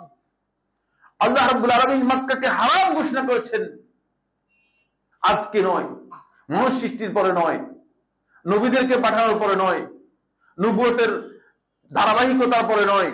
ইয়াওমা খালাকাস সামাওয়াতি ওয়াল আরদ, আসমান সমূহ এবং জমিন যেদিন সৃষ্টি করেছেন সেদিনই এই মক্কা নগরীকে আল্লাহ রাব্বুল আলামিন হারাম ঘোষণা করেছেন। এটা সংরক্ষিত এলাকা, যিনি যেতে পারবেন তিনি সৌভাগ্যবান। সংরক্ষিত এলাকা, যেমন উনারা মেজর জেনারেলরা যে জায়গায় যেতে পারবে, আমাকে ঢুকতে দিবে ওই জায়গায়? দিবে না। কিছু সংরক্ষিত এলাকা আছে যেখানে পাবলিকের কি নেই, এন্ট্রেন্স নেই, সোজা কথা। এটা আল্লাহ তাআলা সংরক্ষিত এলাকা। এই সংরক্ষিত এলাকা আল্লাহ রাব্বুল আলামিন ফাজি হারামুন ইলা আন তাকুমা সাআ, কিয়ামত সংঘটিত হওয়া পর্যন্ত সেটি হারাম থাকবে। লাম তাহিল্লা লিআহাদিন ক্বাবলি, আমার আগে কোন নবী এবং রাসূলকে এটাকে হালাল করার অনুমোদন দেওয়া হয়নি, কোন নবী এবং রাসূল এই সুযোগ পায় নাই। ওয়ালান তাহিল্লা লিআহাদিন বা'দি, আমার পরে কোন নবী এবং রাসূল এর জন্য সুযোগ পাবে না, কোন নবী এবং রাসূলকে অনুমোদন দেওয়া হয়নি। শুধু আমাকে অল্প কিছু সময়ের জন্য সুযোগ দেওয়া হয়েছে, যেটি মক্কা বিজয়ের ঘটনা। রাসূলুল্লাহ সাল্লাল্লাহু আলাইহি ওয়াসাল্লাম প্রবেশ করেছিলেন, আল্লাহ রাসূল সাল্লাল্লাহু আলাইহি ওয়াসাল্লাম যোদ্ধা হিসেবে প্রবেশ করেছেন। এখানে হত্যা করার কোনো সুযোগ ছিল না। এর ভিতরে প্রবেশ করলে ফামান দাখালাহু কানা আমিনান, যে ব্যক্তি এতে প্রবেশ করবে সে নিরাপত্তা পাবে। কিন্তু আল্লাহ রাসূলকে অনুমোদন দেওয়া হয়েছে শুধুমাত্র মক্কা বিজয়ের অল্প কিছুক্ষণ সময়ের জন্য। রাসূলুল্লাহ সাল্লাল্লাহু আলাইহি ওয়াসাল্লাম সেখানে যোদ্ধা হিসেবে প্রবেশ করেছেন। ফলে আল্লাহ নবী সাল্লাল্লাহু আলাইহি ওয়াসাল্লাম এই যুদ্ধ হয়নি। আল্লাহ রাসূল সাল্লাল্লাহু আলাইহি ওয়াসাল্লাম সবাইকে ঘোষণা করে দিয়েছেন, ক্ষমা, যাও, লা তাসরিবা আলাইকুমুল ইয়াউম, আজকে আর তোমাদের উপর আমার কোনো আক্ষেপ নেই, কোনো ধরনের প্রতিশোধ নেই, তোমাদের উপর কিচ্ছু নেই। কিন্তু রাসূলুল্লাহ সাল্লাল্লাহু আলাইহি ওয়াসাল্লাম লিস্ট করে করে আল্লাহ নবী সাল্লাল্লাহু আলাইহি ওয়াসাল্লাম 12 জনকে কি করেছেন, যে এদেরকে যেখানে পাবো সেখানে হত্যা করে দাও। তোর মধ্যে আব্দুল্লাহ ইবনে আবি সারহ ছিল। আব্দুল্লাহ ইবনে আবি সারহ আল্লাহর ঘরের গিলাফ দেখলো যে আর উপায় নেই, যেখানে পাওয়া যায় সেখানে কি করবে, হত্যার নির্দেশ দিয়ে দেওয়া হয়েছে, এদের গুলিয়ে জারি করে দেওয়া হয়েছে। তখন আব্দুল্লাহ ইবনে আবি সারহ আর কোন সুযোগ না পেয়ে গোপনে এসে আল্লাহর ঘরের গিলাফের ভিতরে ঢুকে আল্লাহর ঘরের মধ্যে ঝুলিয়ে আছে। সাহাবায়ে কেরাম এদেরকে তালাশ করতেছেন, যে লিস্ট অনুযায়ী তালাশ করতেছেন কোথায় কোথায় পাওয়া যায়। দেখে যে আল্লাহর ঘরের গিলাফ এর মধ্যে লুকিয়ে আছে। তখন আলী ইবনে আবি তালেবের জন্য বললেন যে আল্লাহ রাসূল সাল্লাল্লাহু আলাইহি ওয়াসাল্লাম আব্দুল্লাহ ইবনে আবি সারহকে পাওয়া গিয়েছে, সে এখানে লুকিয়ে আছে, উকতুলু, এখানে হত্যা করে ফেলুন। এদের হত্যা করার নির্দেশ, আল্লাহর ঘরে পর্যন্ত হত্যা করা হয়েছে। এটা শুধুমাত্র একদিনের অনুমোদন ছিল। এই কথাগুলো বললাম এই জন্য যে এর মর্যাদা এত বেশি যে রাসূলুল্লাহ সাল্লাল্লাহু আলাইহি ওয়াসাল্লামকে শুধুমাত্র ওই সময়ের জন্য অনুমোদন দেওয়া হয়েছে, এরপরে আর রাসূল সাল্লাল্লাহু আলাইহি ওয়াসাল্লাম অনুমোদন নেই। কারোর জন্য কিয়ামত পর্যন্ত এখানে রক্ত প্রবাহিত করা হারাম, এখানে অস্ত্র ব্যবহার করা হারাম, এটি নিষিদ্ধ জায়গা। এই কারণে এর মর্যাদা বেড়েছে। সেই মর্যাদাটা আমি আপনাদেরকে বলবো এবং একটি গুরুত্বপূর্ণ মাসআলা, কয়েকটি গুরুত্বপূর্ণ মাসআলা বলবো এখানে। আবু দারদা রাদিয়াল্লাহু তাআলা তিনি বলেন রাসূলুল্লাহ সাল্লাল্লাহু আলাইহি ওয়াসাল্লাম ইরশাদ করেছেন, ফাদলুস সালাতি ফিল মাসজিদিল হারামি আলা গায়রিহি মিয়াতু আলফি সালাহ, মসজিদে হারামে সালাত আদায় করা অন্য মসজিদে সালাত আদায় করার চেয়ে 1,00,000 সালাতের মর্যাদা বেশি। সুবহানাল্লাহ, 1,00,000 সালাতের মর্যাদা পাবেন, 1,00,000 গুণ বেশি সালাত। মুসনাদ আল বাজ্জারের মধ্যে হাদিসটি এসেছে। জুমহুর আহলে হাদিস সবাই সহিহ বলেছেন, সবাই সহিহ বলেছেন। একটি সালাত যদি আদায় করেন তাহলে 1,00,000 সালাতের আপনি সওয়াব পেয়ে যাবেন। ইবনে হিব্বান ঠিক একই রিওয়ায়াতটাকে সেভাবে উল্লেখ করেছেন, সালাতুন ফিল মসজিদিল হারাম আফদালু মিন সালাতিন ফি মসজিদি হাযা বিমিআতি সালাত, যে আমার মসজিদে সালাত আদায় করা থেকে মসজিদে হারামে সালাত আদায় করা 100 গুণ বেশি সওয়াব। সুতরাং রাসূলুল্লাহ সাল্লাল্লাহু আলাইহি ওয়াসাল্লাম মসজিদে 1,000 গুণ সাব্যস্ত হয়েছে, আর আল্লাহর ঘরের কত সাব্যস্ত হয়েছে? 1,00,000 গুণ সাব্যস্ত হয়েছে। আপনি একটু খেয়াল করেন,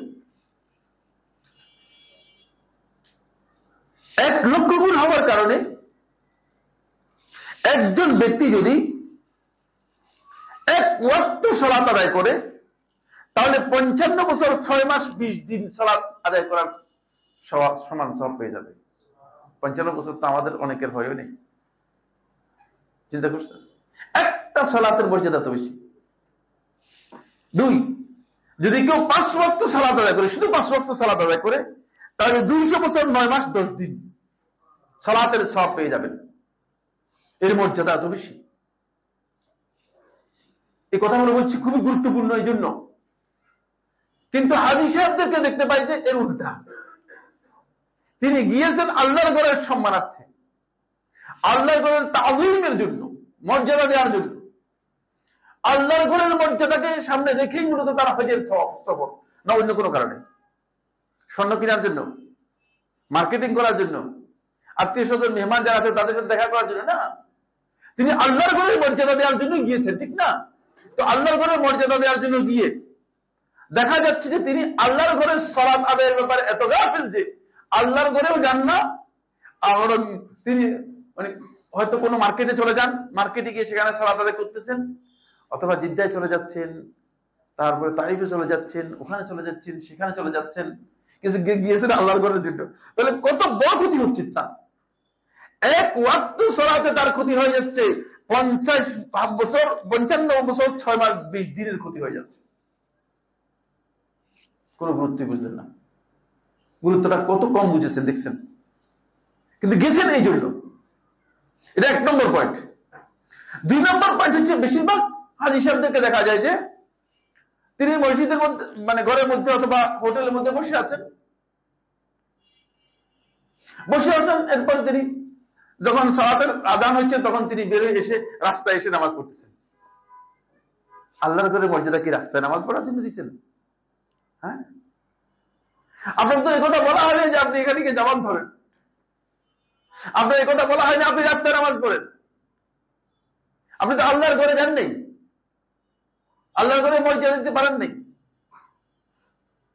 খুবই গুরুত্বপূর্ণ পয়েন্ট। আরো একটি শয়তান সুন্দর কৌশল দিয়েছে। শয়তানের কৌশলটা ভেরি গুড লাগছে আমার কাছে।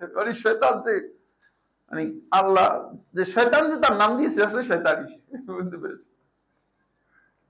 কৌশলটা কি দিয়েছে শয়তানে দেখেন। কৌশল হচ্ছে এই, বলছে না আপনাদের মসজিদে হারামে যাওয়ার দরকার নেই, কারণ যেহেতু আপনারা হারাম এলাকার মধ্যে আছেন। হারাম এলাকার মধ্যে একদল আলেম বলেছে যে হারাম এলাকার মধ্যে যদি কেউ সালাত আদায় করে তাহলে তার সালাতের ফজিলত ওই 1,00,000 গুণ তিনি ফজিলত পাবেন। এটা একদল আলেমের বক্তব্য। আলেমদের বক্তব্যকে আমি মাথায় রাখি, সম্মান করি। যাই যে আলেমদের বক্তব্য রয়েছে, আলেমদের বক্তব্যকে আমি সম্মান করে মাথায় রাখি। এখন আপনি এখান থেকে শয়তান তাদেরকে কৌশল করে বলতেছে যে আপনার মসজিদে আরো যাওয়ার দরকার নেই, আপনি এখানে মসজিদের মধ্যে সালাত আদায় করলে আপনি 1 লক্ষ গুণ পেয়ে যাবেন। তাহলে আপনি আর মানে মসজিদে হারাম যেতেই পারলেন না। আর কোম্পানিগুলো ঠিক আপনাদেরকে সেই কৌশল শিখায় যে এই জন্য, কারণ তারা মসজিদে হারামের কাছে বাড়িঘর নিলে খরচ একটু বেশি, তাদের লাভ অনেক কম। এই জন্য তারা এত দূরে বাড়ি নিবে যে যাতে করে আপনি সলাতে যেতেও পারেন না, সেখানে সলাতের কাছেও যেতে পারেন না। খুব ভালো করে খেয়াল করুন, আপনি আল্লাহর ঘরের সম্মানার্থে গিয়েছেন, কিন্তু আপনি আল্লাহর ঘরে যেতে পারলেন না। আপনাকে বললো যে ঠিক আছে এখানে নামাজ পড়েন, তাহলে আপনাকে কি আসলে সঠিক বিষয়টি বলেছে, সঠিক দিক নির্দেশনা দিয়েছে? এটা আলেমদের ফতোয়া। একজন আলেম ফতোয়া দিয়েছেন যে যদি মসজিদে মানে হারামের, যদি হারাম এরিয়ার মধ্যে পড়ে তাহলে সওয়াব পাবে, কিন্তু আল্লাহ তাআলা তো বলেননি, রাসূল সাল্লাল্লাহু আলাইহি ওয়াসাল্লাম তো বলেননি। আপনি দেখেন রাসূলুল্লাহ সাল্লাল্লাহু আলাইহি ওয়াসাল্লাম কি বলেছেন, সালাতুন ফিল মসজিদিল হারাম, মসজিদে হারামের মধ্যে সালাত হতে হবে। হাদিস তো মসজিদে হারামের মধ্যে জন্য এসেছে। আচ্ছা আসেন, দেখা যাচ্ছে যে এই সমস্ত হাদিসেরা মসজিদে হারামে আসেন না, তারা বিভিন্ন জায়গায় থাকেন, ওই সালাত সেখানে আদায় করেন। এটা হলো আপনার ফতোয়ার উপর নির্ভর করে আপনি বিশাল ফজিলত থেকে মানে বঞ্চিত হয়ে যাচ্ছেন, আপনার খবর নেই।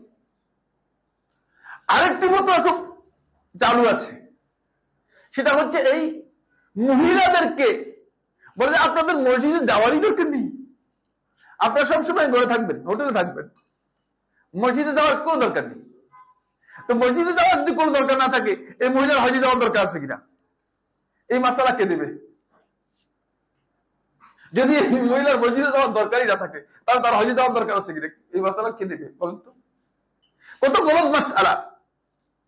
লজিক বা যুক্তির দিক থেকেও তো আপনি, তিনি আল্লাহর ঘরের সম্মানার্থে গিয়েছেন, মহিলা হওয়ার পরে আল্লাহর ঘরের সম্মানার্থে গিয়েছেন, সুতরাং তিনি আল্লাহর ঘরেই যাবেন। আল্লাহ রাসূলের যুগ থেকে আরম্ভ করে আজকের যুগ পর্যন্ত আল্লাহর ঘরে মসজিদে মহিলারা তাওয়াফ এবং তাওয়াফ করতেছে, ইতিকাফ করতেছে, মহিলারা সালাত আদায় করতেছে। সুতরাং মহিলারা আল্লাহর ঘরে যাবে, সালাত আদায় করবে। বলছে না না, খবরদার খবরদার, আমাদের হুজুররা বলছে যে আপনারা মসজিদে, মহিলারা মসজিদে যেতে পারবে না। খবরদার, কি ক্ষতি করছেন তার? এক সালাতের মর্যাদা হচ্ছে 55 বছর 6 মাস 20 দিন। তারা 55 বছর 6 মাস 20 দিন ক্ষতি তার করে দিয়েছেন একটা সালাত। আপনি ফতোয়া দেখছেন, ফতোয়ার অবস্থা কি বুঝতে পারতেছেন তো? এই ফতোয়া কি বড় ক্ষতি করে দিয়েছে। মহিলাদেরকে বলতেছে না আপনারা সালাত আদায় করবেন না। আরেকটি মাসালা এই প্রসঙ্গে, আরেকটি মাসালা খুব ইম্পর্টেন্ট বিষয়, খুব গুরুত্ব দিয়ে বুঝতে হবে। সেটা হচ্ছে এই, আমাদের বারবার লোকেরা টেলিফোন করেছে, শেখ আমরা মক্কাতে আসছি, আমরা তো মুসাফির। মুসাফির তো আপনি সারা জীবনই মুসাফির, এই দুনিয়াতে তো আপনি মুসাফির। এখানে আপনাকে কে আপনাকে বলছে যে আপনি এখানে মুকিম চিরস্থায়ী থাকবেন?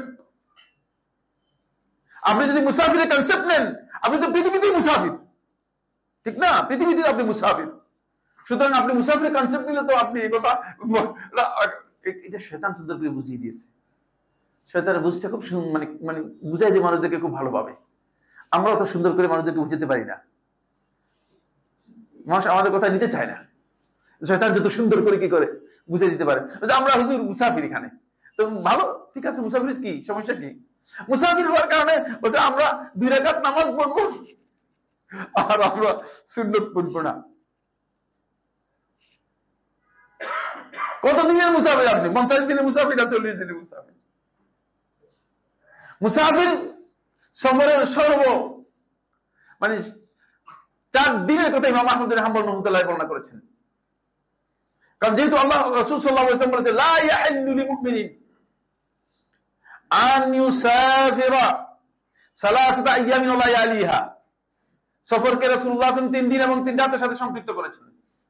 এজন্য মুসাফির ব্যক্তির জন্য বৈধ রয়েছে তিনি 3 দিন এবং 3 রাত তিনি মুজার উপর মুসি করতে পারবেন।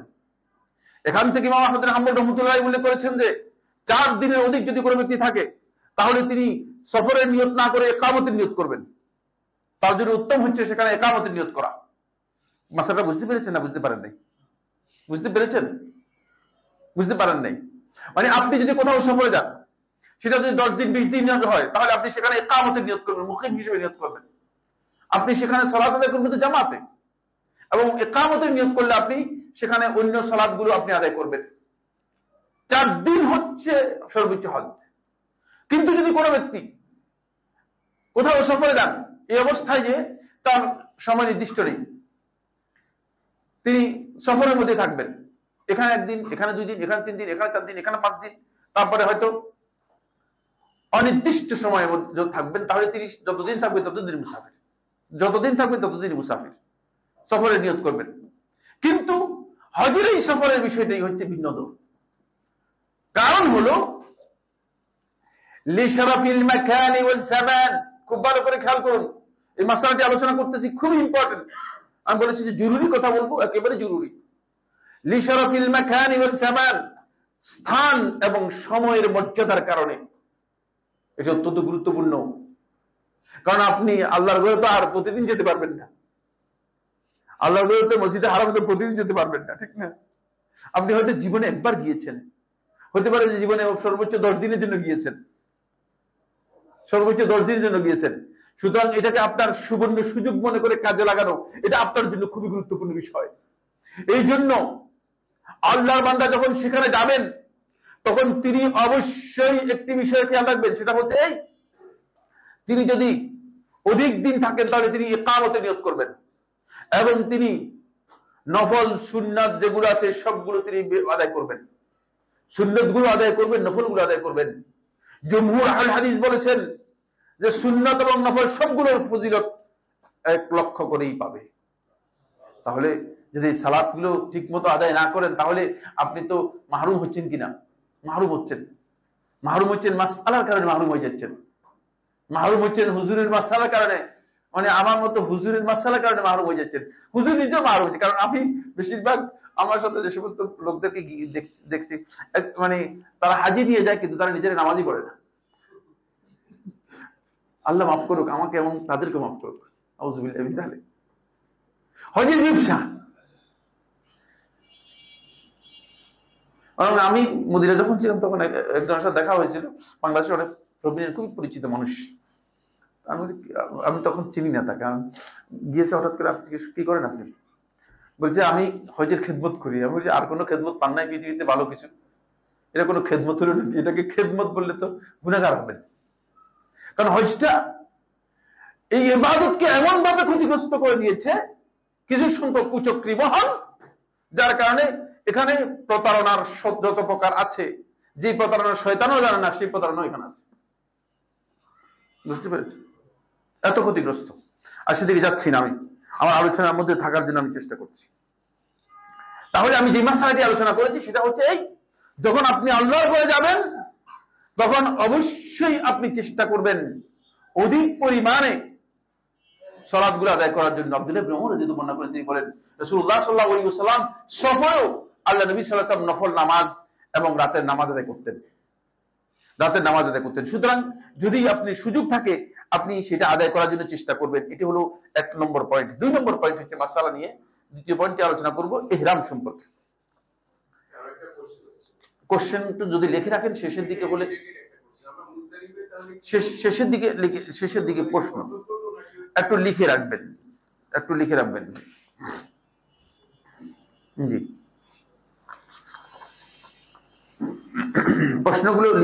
প্রশ্নগুলো লিখে রাখবেন, তাহলে আপনাদের মানে আমি একসাথে পরবর্তীতে উত্তর দিতে পারবো, অন্যথায় উত্তর দিতে ঝামেলা হয়ে যাবে। আসুন, এরপরে যে বিষয়টি আমি আলোচনা করব সেটা হচ্ছে ইহরাম সংক্রান্ত বিষয়। ইহরাম এটি অত্যন্ত গুরুত্বপূর্ণ একটি পয়েন্ট। সেটা হলো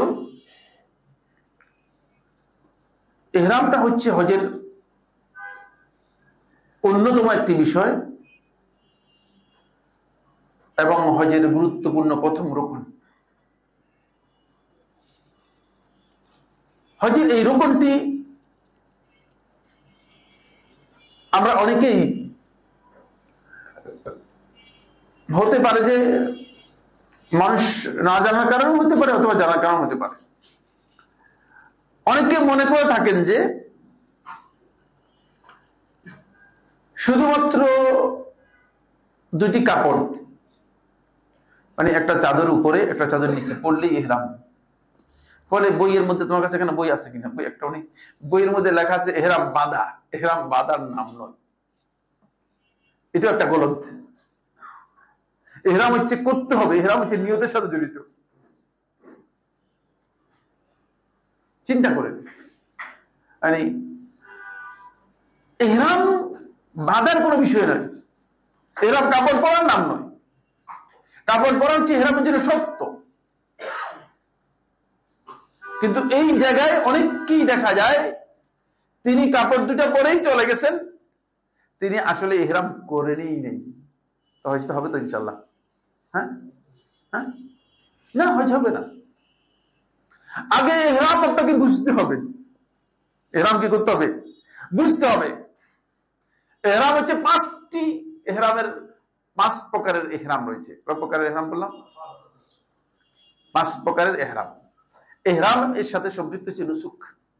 এই নুসুকটা 5 প্রকারের, সুতরাং ইহরামটাও 5টা ধরন নেবে। এক নম্বর হচ্ছে উমরাহের জন্য ইহরাম, শুধু উমরা, শুধু উমরাহের জন্য ইহরাম, যেটি আপনি শুধু উমরা পালন করার জন্য যে ইহরাম করবেন সেটা। 2 নম্বর হচ্ছে হজ্জে ইফরাদ, শুধু হজের জন্য ইহরাম, শুধু হজের জন্য ইহরাম। 3 নম্বর হচ্ছে হজ এবং উমরা দুটির জন্য একসাথে ইহরাম, হজ এবং উমরা দুটির জন্য একসাথে ইহরাম। মিকাত থেকে হজ এবং উমরা এর দুটির জন্য একসাথে ইহরাম করে বেরিয়ে যাবেন, এটাকে কিরান বলা হয়। এই ইহরামটা হচ্ছে কিরান। মিকাত থেকে আপনি হজ এবং উমরা দুটো করার জন্য চলে যাবেন। 4 নম্বর হচ্ছে যেটা, সেটা হলো উমরা এবং হজ। উমরা এবং হজ আলাদা আলাদা ভাবে আদায় করার জন্য তামাত্তু এর নিয়ত করা। প্রথমে উমরা করবেন, তারপরে কি করবেন? হজ করবেন। তখন আপনি নিয়ত করবেন, মিকাত থেকে উমরা এর নিয়ত করে যাবেন এবং পরবর্তীতে হজের নিয়ত করবেন। পরবর্তীতে মক্কা থেকেই হজের নিয়ত করবেন। 5 নম্বর যেটা, সেটা হচ্ছে আপনি শুধু হজের নিয়ত করে গেলেন। হজের নিয়ত করার পর হজ শেষ করে আপনি যদি ইচ্ছা করেন আপনি উমরা করতে পারবেন, তাহলে আপনি সেখানে উমরায় ইহরাম করা আপনার জন্য বৈধ। এই 5 প্রকার আনসাকের মধ্যে, এই 5 প্রকার নুসুকের মধ্যে সবচেয়ে শ্রেষ্ঠ নুসুক হচ্ছে হজের মধ্যে তামাত্তু হজ করা। বাংলাদেশি হাজী সাহেবদের জন্য উত্তম হচ্ছে তামাত্তু হজ করা। বরং নবী সাল্লাল্লাহু আলাইহি ওয়াসাল্লাম এর হাদিস থেকেও বোঝা যায় তামাত্তু হচ্ছে শ্রেষ্ঠ। তাই শুধু হজ্জে ইফরাদ করা যারা বলেছেন উত্তম, এটাও সঠিক নয়। হজ্জে কিরান করা যারা বলেছেন উত্তম, সেটাও সঠিক নয়। উত্তম হচ্ছে তিনি হজ্জে তামাত্তু করবেন। মিকাত থেকে আপনি ইহরাম করে যাবেন উমরা এর জন্য, উমরা পালন করার পরে হালাল হয়ে যাবেন। হালাল হয়ে যাওয়ার পরে তারপরে আবার ইহরাম করে 8 তারিখে আপনি আবার হজের কি করবেন? হজের জন্য ইহরাম করে যাবেন। আর সেটাই হচ্ছে মূলত হজ্জে তামাত্তু। এটা হচ্ছে হজ্জে তামাত্তু। এই ইহরামের জন্য আপনাকে যে জিনিসগুলো করতে হবে সেটা হচ্ছে, 1 নম্বর বিষয় হলো ইহরামের জন্য প্রথম কাজ হচ্ছে মিকাত। শর্ত হচ্ছে মিকাত অতিক্রম করার আগে ইহরাম করতে হবে। ইহরাম ছাড়া মিকাত অতিক্রম করা যাবে না। ইহরাম ছাড়া যদি আপনি মিকাত অতিক্রম করে যান, তাহলে আপনাকে আবার মিকাতে এসে ইহরাম করে যেতে হবে। মিকাতে এসে ইহরাম করে যেতে হবে। যদিও এই মাসআলার মধ্যে হাম্বলি মাযহাবের ইমাম ইবনে হামিদ রাহমাতুল্লাহ খেলাফ করেছেন। তিনি বলেছেন যে মিকাত অতিক্রম করে গেলেও তার ইহরাম হবে না। বাকি বক্তব্য শুদ্ধ নয়। বিশুদ্ধ বক্তব্য হচ্ছে তিনি মিকাতে এসে যদি ইহরাম করে যান, তার ইহরাম হয়ে যাবে। 2 নম্বর বিষয় হচ্ছে আপনি অবশ্যই মানে ইহরামের আগেই, মানে মিকাতের আগেই আপনাকে এই ব্যাপারে সচেতন থাকতে হবে যে আপনি মিকাত কি অতিক্রম করে যাচ্ছেন কিনা। যেহেতু মিকাত থেকে সুন্নাহ হচ্ছে ইহরাম করা, এই জন্য ইহরামের নিয়তটা আপনি মিকাত থেকেই করবেন, নিজের ঘর থেকে নয়। যাক ঘর থেকে করে যাই, না, ঘর থেকে নয়, ঘর থেকে নিয়ত হবে না। এই যে আশকোনা হাজি ক্যাম্প থেকে নয়, হাজি ক্যাম্প থেকেও মানে হজের ইহরাম করবেন না, হজের ইহরাম করবেন না। সুন্নাহ যেটা সেটা করবেন, সেটা হচ্ছে মিকাত অতিক্রম করার আগেই করবেন। প্রত্যেকটি এয়ারলাইন্সে আপনাকে ঘোষণা দেবে, বলে দেওয়া হবে যে আমরা এখন মিকাত অতিক্রম করে যাচ্ছি, বা 5 বা 10 মিনিটের মধ্যে আমরা মিকাত অতিক্রম করবো, আপনারা যারা ইহরাম করার ইহরাম করে নিন। এই ক্ষেত্রে ইহরামের আগে আপনার শর্তের মধ্যে একটি শর্ত হচ্ছে যেটি, সেটা হলো ইহরাম করার জন্য আপনি পুরুষ যারা আছে পুরুষদেরকে তাদের কি করতে হবে, তাদের যেই সেলাই করা কাপড় আছে সেগুলো পরিহার করে সেলাইবিহীন দুটি কাপড়, চাদর অথবা মানে নিচে যে ইজার রয়েছে ইজার পরবে, সেলাইবিহীন দুটি চাদর পরবে। এটা হচ্ছে ইহরামের জন্য শর্ত। এই কাজটুকু আপনি গড়েও করতে পারবেন, এই কাজটুকু আপনি আশকোনা হজ ক্যাম্পে করতে পারবেন, এটা যেখানে খুশি করতে পারবেন। এটা মানে আগে করলে কোনো বাধা নেই,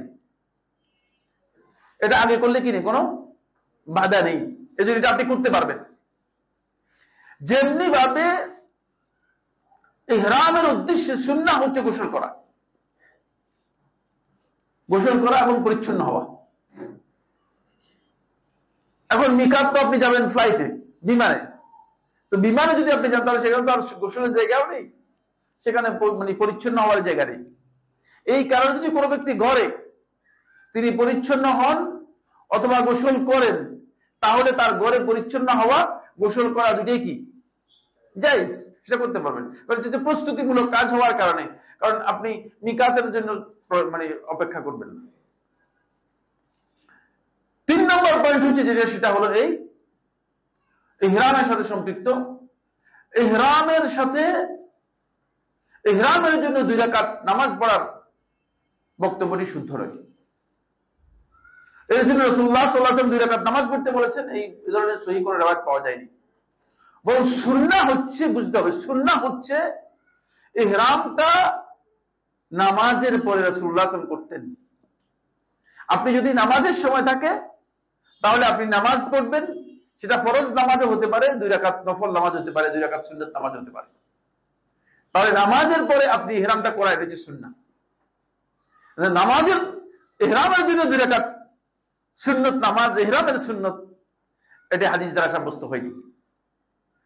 এই জন্য আপনি ইহরামের কাপড় পরার আগেই 2 রাকাত সুন্নাত পড়ে নিলেন, বলে যে আগে ইহরামের সুন্নাতটা পড়ে নি, না, ইহরামের কাপড়ের সাথে সুন্নাতের কোনো সম্পর্ক নেই, তাহলে তো আপনি ইহরামের মিকাত থেকে নিয়ত করতে পারবেন না। এরপরে যে পয়েন্টটি হচ্ছে সেটা হচ্ছে এই ইহরামের জন্য যে গোসল রয়েছে, এই গোসল পুরুষরাও করবে, নারীরাও করবে। নারীদের মধ্যে যারা হাইজ অথবা নিফাস অবস্থায় আছে, হাইজ অথবা নিফাস অবস্থায় আছে, তারাও এই গোসল করবে। এই গোসল তাহারাতের জন্য নয়, এই হচ্ছে ইবাদতের জন্য। এই গোসলের মাধ্যমে তাহারাত সাব্যস্ত হবে না, এই গোসলটা হচ্ছে তাহারাতের জন্য নয়, ইবাদতের জন্য। যেহেতু এই গোসল করতে রাসূলুল্লাহ সাল্লাল্লাহু আলাইহি ওয়াসাল্লাম বলেছেন, এই জন্য করবেন। সুতরাং নারীরাও এখানে কি করবে, গোসল করবে, নারীরাও এখানে গোসল করবে। নারীদের জন্য সেলাই করা কাপড় এবং তাদের যেটা তাদের জন্য প্রযোজ্য সেই কাপড়, তারা শালীন কাপড় পরবে, বিশেষ কোন লিবাস পরবে না। দেখা যাচ্ছে যে হজের মধ্যে এখন রং বেরঙের বিশেষ পোশাক কি করা হয়, নারীদেরকে দেওয়া হয় তাকে। এটা হয়তো আইডেন্টিফাই করার জন্য হতে পারে, কিন্তু মানে এতে সুবিধার চেয়ে অসুবিধা বেশি। আইডেন্টিফাই করার জন্য দেওয়া হয় তাকে। কারো পোশাক লাল, কারো পোশাক সাদা, কারো পোশাক নীল, কারো বিভিন্ন ধরনের কালার দেওয়া হয় তাকে। তবে স্বাভাবিক পোশাক পরবে, শালীন পোশাক পরবে, এমন পোশাক পরবে না যে পোশাকে তার পর্দা লঙ্ঘন হতে পারে, এমন পোশাক পরবে না যে পোশাকে তার প্রতি মানুষের দৃষ্টি আকর্ষণ হতে পারে। নারীদের জন্য এই বিষয়ে খেয়াল রাখতে হবে, পর্দার বিষয়গুলো নারীদের অবশ্যই খেয়াল রাখতে হবে। ইহরামের ক্ষেত্রে নারীদেরকে ইহরামের ক্ষেত্রে এটা খেয়াল রাখতে হবে। এরপরে যে পয়েন্টটি খুবই গুরুত্বপূর্ণ সেটা হচ্ছে এই নারীরা তাদের ইহরাম শুরু করবে ওই মিকাত আগেই, এর আগে তারা স্বাভাবিক অবস্থায় থাকবে, এর আগে তারা স্বাভাবিক অবস্থায় থাকবে। এরপরে ইহরামের যে বিষয়টি সেটা হলো এই কিভাবে ইহরাম প্রবেশ করবে, এটা খুব ইম্পর্টেন্ট মাসআলা। আপনি আগে নিশ্চিত হতে হবে যে আপনি কিভাবে ইহরাম করবেন। এই জন্য আমি আগে নুসুক গুলো আলোচনা করেছি, 5টা নুসুক বা 5টি ধরন নুসুকের। একটা হচ্ছে ওমরা, আর হচ্ছে শুধু হজ, ইফরাদ, কিরান, তামাত্তু, এটা প্রসিদ্ধ। আর বাকিটা হচ্ছে মানে আরেকটা এটা জায়েজ সুরত। এটা আপনাকে নিশ্চিত করতে হবে আপনি কোন ধরনের হজ করতেছেন, কোন ধরনের হজের জন্য যাচ্ছেন। সেই আলোকেই মূলত আপনাকে ইহরাম করতে হবে, সেই আলোকে আপনাকে ইহরাম করতে হবে। আসুন, এরপরে আপনি যাবেন যে পয়েন্টে, সেটা হলো ইহরামের জন্য 3টি মৌলিক কাজ এর মধ্যে রয়েছে, যেটা ইহরামের জন্য মানে শর্ত এবং ইহরামের জন্য অপরিহার্য। অনেকে এই মৌলিক কাজ সম্পর্কে জানেন না। এক, প্রথমেই তিনি তাইনুন নুসুক, তিনি কোন নুসুকটা পালন করতেছে সেটা নির্দিষ্ট করবেন। ওমরা না হজ, না হজে তামাত্তু, না হজে কিরান, না হজ ওমরা একসাথে, সেটা নির্দিষ্ট করবেন তিনি যখন ইহরামের জন্য নিয়ত করবেন, তখনই নিয়ত করবেন। সেটা অন্তরে অন্তরে করবেন, সেটা মুখে বলার কোনো প্রয়োজন নেই। 2 নম্বর যে বিষয়টি সেটা হলো এর সাথে তিনি মানে তাইনুন নুসুকের সাথে তিনি মুখে নুসুকে প্রবেশ করার জন্য এটা ঘোষণা দিবেন। যদি ওমরা হয় তাকে এই কথা বলে যে আল্লাহুম্মা লাব্বাইক আল্লাহুম্মা উমরাহ, এটা বলবেন। আর যদি তিনি হজের জন্য বলেন লাব্বাইক আল্লাহুম্মা হাজ্জান, লাব্বাইক আল্লাহুম্মা হাজ্জান, তারপরে লাব্বাইক তালবিয়ার মাধ্যমে প্রবেশ করবেন এবং এটা আল্লাহ রাব্বুল আলামিনের কাছে উল্লেখ করবেন। এখানে তার জন্য বৈধ তিনি যদি বদলি হজ করেন, তাহলে ওই বদলি হজ যার পক্ষ থেকে করছেন তার নাম উল্লেখ করতে পারবেন যে অমুকের পক্ষ থেকে। আর নিজের পক্ষ থেকে বললে এটা বলতে পারেন লাব্বাইক আল্লাহুম্মা উমরাতান আন নাফসি, মানে আমার পক্ষ থেকে আমি উমরা করছি, আমার পক্ষ থেকে আমি উমরা করছি, নিজের পক্ষ থেকে এটা উল্লেখ করতে পারেন। এটা মানে মুখে বলতে পারবেন। এখানে তালাফফুজ সুন্নাহ বৈধ। তারপরে যেটি সেটা হলো তিনি ওই ইহরামের নিয়ত করার সাথে সাথে তালবিয়া ঘোষণা করবেন। তালবিয়াটা বিসসাউত আওয়াজ করে করবেন। লাব্বাইক আল্লাহুম্মা লাব্বাইক লা শারীকা লাক লাব্বাইক আল্লাহুম্মা লাব্বাইক লাব্বাইক লা শারীকা লাক লাব্বাইক ইন্নাল হামদা ওয়ান নি'মাতা লাক ওয়াল মুলক লা শারীকা লাক। এই যে তালবিয়াটা, তিনি এই তালবিয়াটা কি করবেন? আওয়াজ করে ঘোষণা করবেন, আওয়াজ করে তিনি আসবেন। এরপরে তিনি কি করবেন? হজের নুসুকের মধ্যে প্রবেশ করে যাবেন। তখন ইহরামের যত মাহজুরাত, নিষিদ্ধ কাজ আছে, এগুলো সবগুলো তার উপর প্রযোজ্য হবে। এখানে একটি মাসআলা আলোচনা করে তারপরে আমি আমার আরেকটি আলোচ্য বিষয়ে চলে যাব, সময়ের দিকে লক্ষ্য রেখে। সময় আমাদের হাত থেকে প্রায় শেষের দিকে চলে যাচ্ছে। সেটা হলো এখানে সুন্নাহ হচ্ছে, যদি কোনো ব্যক্তি নিজের উপর ভয় করেন অসুস্থতা বা অন্য কোনো সমস্যা, তাহলে তার জন্য সুন্নাহ হচ্ছে তিনি ইহরামের মধ্যে ইশতিরাত করবেন। ইশতিরাত হচ্ছে ইহরামের মধ্যে শর্ত করে নেবেন, ইহরাম করার সাথে শর্ত করে নেবেন। শর্তটা কি? শর্তটা হচ্ছে এই, যখন ইহরামের তালবিয়া লাব্বাইক আল্লাহুম্মা উমরাতান অথবা লাব্বাইক আল্লাহুম্মা হাজ্জান বলবেন, তারপর আল্লাহুম্মা ইন হাবাসানি হাবিস ফামাহাল্লি হাইসু হাবাসতানি। আল্লাহুম্মা ইন হাবাসানি হাবিস, এ আল্লাহ, যদি কোনো প্রতিবন্ধক, কোনো বাধা দানকারী আমাকে বাধা দেয় অথবা কোনো প্রতিবন্ধক আমাকে বাধা দেয়, প্রতিবন্ধকতা সৃষ্টি করে, ফামাহাল্লি হাইসু হাবাসতানি, যেখানে আপনি আমাকে মানে থামিয়ে দিবেন সেখানে আমি হালাল হয়ে যাব। এটা বিপদ থেকে বাঁচার একটা এক্সিট, এটা এক্সিট। এই ইশতিরাত যদি আপনি না করেন, তাহলে আপনি ইহরাম থেকে ততক্ষণ পর্যন্ত হালাল হবেন না যতক্ষণ পর্যন্ত আপনি পরিপূর্ণরূপে আল্লাহর ঘরে তাওয়াফ এবং সাই সব কমপ্লিট না করে তারপরে চুল না কেটে হালাল হচ্ছেন। কিন্তু যদি আপনি এই শর্ত করেন, তাহলে আপনি কোনো কারণে যদি রাস্তায় আপনাকে পুলিশে কি করে আটকায় দেয়, কোনো কারণে যদি আপনার হয়তো গেছেন গাড়ি অ্যাক্সিডেন্ট হয়ে গেছে, হতেই পারে, অস্বাভাবিক কিছুই না, মানে অ্যাক্সিডেন্ট হয়ে যাক এটা আমরা বলতেছি না, কিন্তু হয়ে যেতে পারে। তো অ্যাক্সিডেন্ট হয়ে গেলে আপনি হসপিটালে চলে গেছেন, এখন আপনার ইহরাম থেকে বেরিয়ে যেতে হবে, ডাক্তার আপনাকে বলছে যে আপনার অপারেশন, আপনি থাকতে হবে হসপিটালে 1 মাস, ঠিক না? এখন আপনি সেখানেই হালাল হয়ে যেতে পারবেন। এই জন্য এই ইশতেরাত করাটা ইহরামের সাথে খুবই গুরুত্বপূর্ণ মাসআলা। যদি কোনো ব্যক্তি আশঙ্কা করেন, আর বেশিরভাগ ক্ষেত্রে এই আশঙ্কা আছে, নারীদের ক্ষেত্রে এই বিষয়টি এসেছে, এই বিষয়টি নারীদের ক্ষেত্রে এসেছে, কিন্তু নারীদের ক্ষেত্রে আসলেও এটি পুরুষদের ক্ষেত্রে প্রযোজ্য। পুরুষদের ক্ষেত্রে এটি কি, দুবাইয়া রাদিয়াল্লাহু তাআলা আনহা রাসূল সাল্লাল্লাহু আলাইহি ওয়াসাল্লামের কাছে আসলেন, তখন তিনি বললেন যে আল্লাহ রাসূল সাল্লাল্লাহু আলাইহি ওয়াসাল্লাম, আমি তো অসুস্থতা ফিল করতেছি, দেখতেছি যে আমার অসুস্থতা রয়েছে, তাহলে আমি কিভাবে ইহরাম করব? তখন রাসূলুল্লাহ সাল্লাল্লাহু আলাইহি ওয়াসাল্লাম বলেছেন যে তুমি যদি ইহরাম করো তাহলে আহরিমি সুম্মা ইশতারিতি, তুমি ইহরাম করো তারপরে ইশতিরাত করো, এবং বলো যে এই যেভাবে বললাম আল্লাহুম্মা ইন্নী হাবাসানি হাবিস। এখান থেকে বোঝা যায় যে যদি কেউ ইহরাম করেন তাহলে তিনি এভাবে ইহরাম করবেন। এই ইহরামটা মিকাত থেকে হওয়া হচ্ছে সুন্নাহ, সুতরাং এটা সুন্নাহ নয় বা সঠিক নয় যে ইহরাম আগে থেকে করে ফেলবে। কিন্তু দুর্ভাগ্যের বিষয় হচ্ছে এই, অনেককে দেখা যায় যে তিনি মানে মিকাতে গিয়ে ঘুমাইয়ে আছেন, তখন দেখা যায় যে তিনি আর ইহরাম করতে পারেননি, মিকাত পাস করে গেছেন, তিনি ইহরাম করতে পারেননি। যদি কেউ এই আশঙ্কা করে থাকেন তাহলে তিনি ফ্লাইটে উঠেই কি করতে পারেন, নিয়ত করতে পারে, এটা জায়েজ, তবে সুন্নাহ নয়। জায়েজ আর সুন্নাহর মধ্যে পার্থক্য আছে, কে বলতে পারবেন? একজন থেকে একটা মাসালা জানি, হাত উঠাবেন। জায়েজ আর সুন্নাহর মধ্যে পার্থক্য কি, কে বলতে পারবেন? জায়েজ আর সুন্নাহর মধ্যে পার্থক্য কি? যে কোনো একজন। এই তো ছোট্ট মাসালা, তো আমি এখানে তো সবাই জানার কথা, বলেন।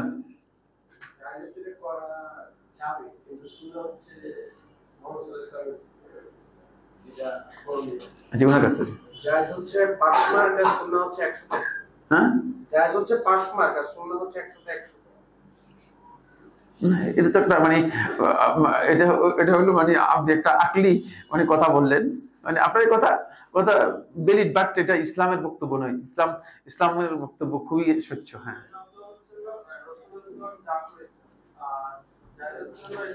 আর কারো কাছে তিনজনের না, আর শুনবো না, আর শেষ।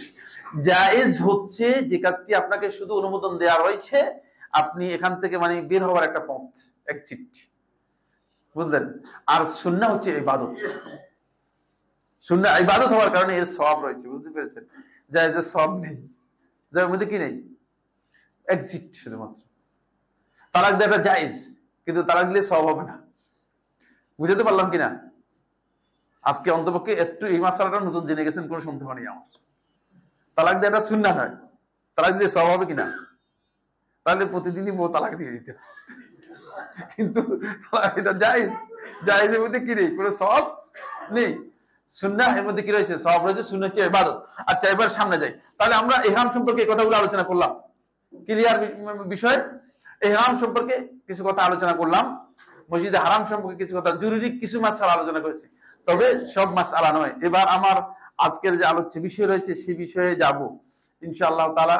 সময় যতক্ষণ সাপোর্ট করে এর বেশি আমি আলোচনা করব না ইনশাআল্লাহ। এটি অনেক লম্বা একটি আলোচ্য বিষয়।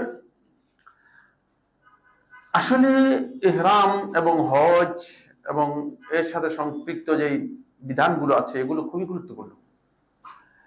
একজন মানুষের নৈতিকতার মাঝে এবং তার ব্যক্তি চরিত্রের মাঝে আত্মিক পরিশুদ্ধতার সাথে হজের বিষয়গুলো নিবিড়ভাবে জড়িত। হজের প্রত্যেকটি বিধানকে যদি আপনি একটি একটি করে পর্যালোচনা করেন তাহলে আপনি দেখতে পাবেন যে হজের মাধ্যমে আল্লাহ সুবহানাহু ওয়া তাআলা বান্দাদের কে গুরুত্বপূর্ণ কিছু নৈতিক বিষয়ে, আত্মিক বিষয়ে এবং পরিশুদ্ধির বিষয়ে আল্লাহ রাব্বুল আলামিন এখান থেকে শিক্ষা দিচ্ছেন। কিন্তু আমরা অনেকে এটাকে ওই সেন্স বা ওই গভীর গবেষণায় না নেওয়ার কারণে সেখান থেকে আমরা সেই শিক্ষাটুকু গ্রহণ করতে পারি না। 1 নম্বর পয়েন্ট। অনেকগুলো বিষয়ের মধ্যে মানে যতটুকু আমার পক্ষে সম্ভব হয়েছে সেখানে একসাথে করেছি, সেটা 50টি রয়েছে। যদি আজকে আলোচনা করি আমি বলছি না যে আজকে সম্ভব হবে না, কালকে হবে। কিন্তু আমি মানে কয়েকটা পয়েন্ট আলোচনা করবো, শুধু কয়েকটা পয়েন্ট আলোচনা করবো। 1 নম্বর বিষয় হচ্ছে হজ হচ্ছে প্র্যাকটিক্যাল তাওহীদের ঘোষণা। আপনি ব্যক্তিগতভাবে তাওহীদটাকে নিজের জীবনে কিভাবে পালন করবেন এর বাস্তবায়ন হচ্ছে মূলত হজ। শুরু থেকে আরম্ভ করে শেষ পর্যন্ত প্রত্যেকটি জায়গায় আমাকে আপনাকে আল্লাহ রাব্বুল আলামিন শিক্ষা দিচ্ছেন তাওহীদ কি জিনিস। সেটা ইবাদত একমাত্র আল্লাহর জন্য হতে হবে, এবং ইবাদতের যতগুলো দিক আছে সব একমাত্র কার জন্য হতে হবে? আল্লাহর জন্য হতে হবে। আনুগত্য একমাত্র কার জন্য হতে হবে? আল্লাহর জন্য হতে হবে। আপনার মুখের কথা এবং আপনার কাজ এটা একমাত্র কার জন্য হতে হবে? আল্লাহর জন্য হতে হবে। এইটি আল্লাহ রাব্বুল আলামিন এই তাওহীদের শিক্ষাটি প্রথমেই আমাদেরকে নৈতিকভাবে শিক্ষা দিচ্ছেন। যখন আপনি 1 নম্বর পয়েন্ট, যখন আপনি তালবিয়ার আওয়াজ শুরু করবেন, এই কথা বলে লাব্বাইক আল্লাহুম্মা লাব্বাইক, এখানেই আপনি আল্লাহ তাআলাকে কথা বলছেন যে আল্লাহ, আমি আপনি আমার যে মাবুদ, একমাত্র মাবুদ, এটা স্বীকৃতি দিয়ে আমি আপনার কাছে হাজির হচ্ছি। সুতরাং এই অনুভূতিটুকু আপনার মধ্যে কাজ করবে। 2, এর মধ্যে আপনি তাওহীদের ঘোষণা দিচ্ছেন লা শারীকা লাক, আল্লাহ রাব্বুল আলামিনের সাথে কাউকে শরীক করতে পারবেন না। এটাকে আপনি মুখে বলছেন এবং আপনার কাজের মাধ্যমে সেটা প্রমাণ করতে হবে। কিন্তু মুখে বলছেন লা শারীকা লাক, আর কাজের মাধ্যমে যদি আপনি কবরে গিয়েও সিজদা দেন, হুজুরেও গিয়ে সিজদা দেন, তারপরে গরু দেখলেও সিজদা দেন, গাছ দেখলেও সিজদা দেন, পাগল দেখলেও সিজদা দেন, অথবা মনে করেন যে অনেক বড় ওলি, তাহলে বিশাল গলদ, বিশাল গলদ, পুরো আমলটুকু বরবাদ হয়ে গেছে, খোঁজ খবর নেই। তারপরে এই কালেমার মধ্যেই তাওহীদ এমন ভাবে ঢুকিয়ে দেওয়া হয়েছে যে আল্লাহ সুবহানাহু ওয়া তাআলার 3টি জিনিস। একটি হচ্ছে আল্লাহ তাআলার হামদ, প্রশংসা, যেহেতু তিনি একমাত্র মালুক, একমাত্র মাবুদ। পরে প্রশংসার যত দিক আছে একমাত্র কার জন্য? আল্লাহর জন্য। 2 নম্বর হচ্ছে এই পৃথিবীতে যত নিয়ামত আছে এগুলো কার মালিকানায়? সব আল্লাহ তাআলার। এরপরে রাজত্ব একমাত্র আল্লাহ তাআলার। এই যে ঘোষণা, এই ঘোষণাটুকু আপনি মানে মুখের বলে দিচ্ছেন, ইন্নাল হামদা ওয়ান নি'মাতা লাকা ওয়াল মুলক, এই সবটাই আপনার জন্য। এই ঘোষণা আপনি দেওয়ার পরে আপনি বারবার তাওহীদের ঘোষণা দিচ্ছেন। কেন? আপনি এই কথা বলছেন যে আমি আমার জীবনে আর কোনোদিন শিরকে লিপ্ত হব না। শিরক থেকে আপনি পরিপূর্ণরূপে নিজেকে মুক্ত করে নিচ্ছেন। এটি অত্যন্ত গুরুত্বপূর্ণ বিষয়। এটা করলেন কখন? যখন আপনি মিকাতে গেলেন তখন। এই মিকাতে গিয়ে আপনি প্রথমে আপনার পরিচয় যেটা রয়েছে সেই সত্তাকে আপনি আল্লাহ সন্তুষ্টির জন্য বিলীন করে দিলেন। আমি এখন যদি গোত্রা আর এই যে তো পাঞ্জাবি গায়ে না দিয়ে যদি একটা সাদা কাপড় পরে আসতাম, তাহলে আপনার মধ্যে সাইফুল্লাহ ভাই না, তো কি আপনার সাইফুল্লাহ ভাই না, মানে সবাই সন্দেহ হয়ে যেত, ঠিক না? কি ব্যাপার? সুবহানাল্লাহ। প্রত্যেক ব্যক্তির পরিচয়কে আল্লাহ রাব্বুল আলামিন মিকাতে বেরিশ করে দিচ্ছেন। অহংকার সেখানে শেষ। মেজর জেনারেল কাপড় 2টা খুলে আমার মতো হয়ে গেছে পাবলিক, দেখছেন? বান্দা হওয়ার যে চেতনা রয়েছে সেই শিক্ষা এখানে আছে। বান্দা হওয়ার জন্য আপনি যাচ্ছেন তো, ঠিক না? তো বান্দা হিসেবে যাবেন।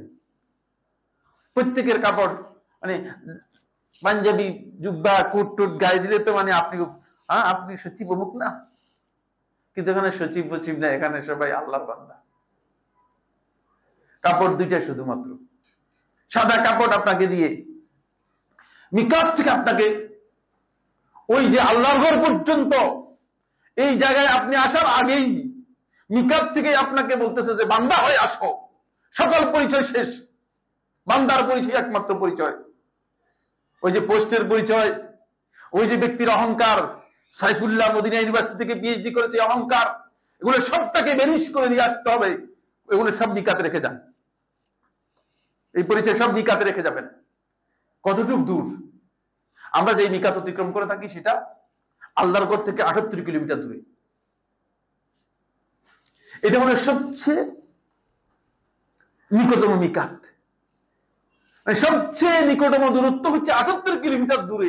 এই ঘরের মর্যাদা বুঝুন, তাহলে আপনি আপনার অন্তরে এই ঘর সম্পর্কে বুঝতে পারবেন, আপনার অন্তর এই ঘরের মর্যাদা সম্পর্কে উপলব্ধি করতে পারবে।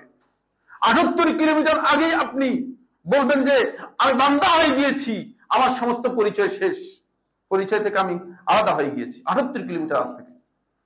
আর যদি মদিনার দিক থেকে আসেন 404 কিলোমিটার, 404 কিলোমিটার। রাসূলুল্লাহ সাল্লাল্লাহু আলাইহি ওয়াসাল্লাম মদিনার মিকাতকে গ্রহণ করেছেন, যেহেতু তিনি সবচেয়ে শ্রেষ্ঠ আল্লাহর বান্দা, সবচেয়ে শ্রেষ্ঠ আল্লাহর বান্দা।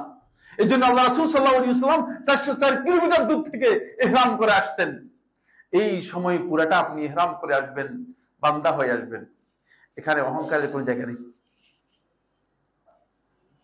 এখানে যারা অহংকার করে প্রবেশ করেছে, অহংকার করে যারা এই জায়গায় ঢুকতে চেষ্টা করেছে, এরা সবাই আল্লাহ রাব্বুল আলামিন তাদের সবার গাঁট কি করে দিয়েছেন, গাঁট মটকে দিয়েছেন। এই জন্য এর নাম হচ্ছে বাক্কা। বাক্কা শব্দের অর্থ হচ্ছে গাঁট বাঁকা করে দেয়া, গাঁট ভেঙে দেয়া। সবার গাঁট ভেঙে, এখানে অহংকারের জায়গা নেই। এই জন্য রাসূলুল্লাহ সাল্লাল্লাহু আলাইহি ওয়াসাল্লাম আব্দুল্লাহ ইবনে আব্বাস বর্ণনা করেন যে আল্লাহ নবী সাল্লাল্লাহু আলাইহি ওয়াসাল্লাম যখন ঢুকতেছিলেন, তখন তিনি তার মাথাকে নুয়ে ঢুকতেছিলেন। বনি হাশিমের গেট দিয়ে, দরজা দিয়ে রাসূলুল্লাহ সাল্লাল্লাহু আলাইহি ওয়াসাল্লাম প্রবেশ করতেছিলেন। এই অবস্থায় যে আল্লাহ রাসূল সাল্লাল্লাহু আলাইহি ওয়াসাল্লাম তিনি তার মাথাটাকে খুব নুয়ে ঢুকতেছিলেন আল্লাহর ঘরের সম্মানার্থে, আল্লাহর ঘরের মর্যাদার্থে। কারণ এটি এমন, এখানে অহংকার করে এসেছিল আব্রাহা।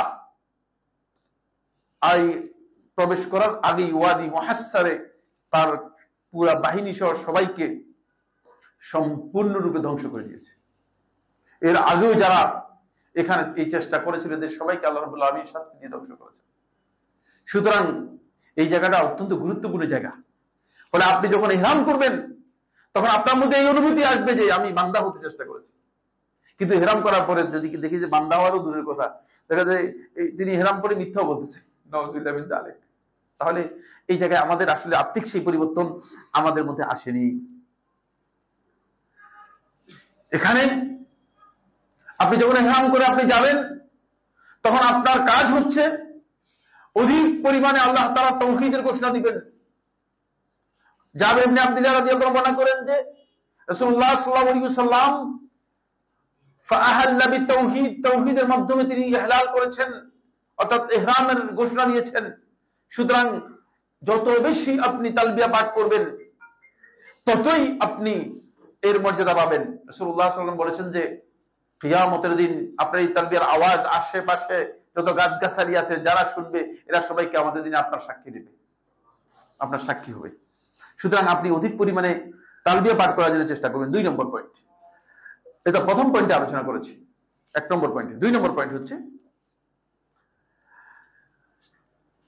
আপনাকে আমাকে আল্লাহ রাব্বুল আলামিনের, ওয়ালাইকুম আসসালাম, আপনাকে আমাকে আল্লাহ রাব্বুল আলামিনের জিকির, আল্লাহ তাআলার প্রশংসা, অধিক পরিমাণে প্রশংসা করার জন্য আল্লাহ সুবহানাহু ওয়া তাআলা প্রশিক্ষণ দিচ্ছেন।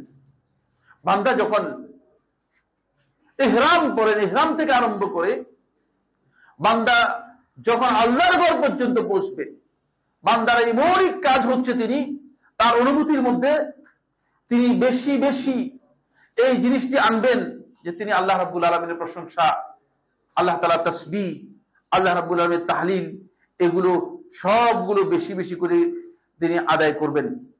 এই অনুভূতিটা কেন এই জন্য আসছে? কারণ হলো আপনি যখন ইহরাম করবেন, তখন আপনার মধ্যে এটি জাগ্রত হবে যে আমি একমাত্র আল্লাহ রাব্বুল আলামিনের বান্দা এবং তার প্রশংসা করা হচ্ছে আমার কাজ, তার তাসবিহ হচ্ছে আমার কাজ। এই জন্য ইহরামকারী ব্যক্তির জন্য সবচেয়ে বেশি তাসবিহ এবং তাকবীর এবং তালবিয়া এটাই পাঠ করা হচ্ছে তার জন্য অধিক পরিমাণে সুন্নাহ এবং গুরুত্বপূর্ণ বিষয়। রাসূলুল্লাহ সাল্লাল্লাহু আলাইহি ওয়াসাল্লাম এই কারণে হাদিসের মধ্যে ইরশাদ করেছেন যে হজের ইহরাম এটা শিক্ষা দেয় যে একজন ব্যক্তি তার জিহ্বাটাকে তিনি সিক্ত রাখবেন সব সময় আল্লাহ রাব্বুল আলামিনের জিকিরের মাধ্যমে। লা ইয়াজালু লিসানুকা রাতবান বিযিকরিল্লাহ, আল্লাহর জিকিরের মাধ্যমে আপনার জিহ্বাটা সিক্ত থাকবে। এখানে আমাদের সবচেয়ে বড় গলদ হচ্ছে এই জায়গায়, আমরা ইহরাম করার পরে অনেকে আছে যে গাফেল হয়ে যাই যে আমি ইহরামের মধ্যে আছি, আপনি যখন সালাতের মধ্যে দাঁড়ান তাকবীরাতুল ইহরাম দেওয়ার পরে তখন আপনি যখন সালাতের মধ্যে থাকেন তখন আপনি খেয়াল রাখতে হবে, যদি সালাতের মধ্যে আপনি নাই এই ধরনের কোন অবস্থা তৈরি হয় তাহলে আপনার সালাত বাতিল হয়ে যাবে। সালাতের মধ্যে নাই এরকম একটা অবস্থায় চলে গেছেন, ঘুমে নিস্তেজ হয়ে গেছেন, তাহলে কি সালাত হবে কিনা?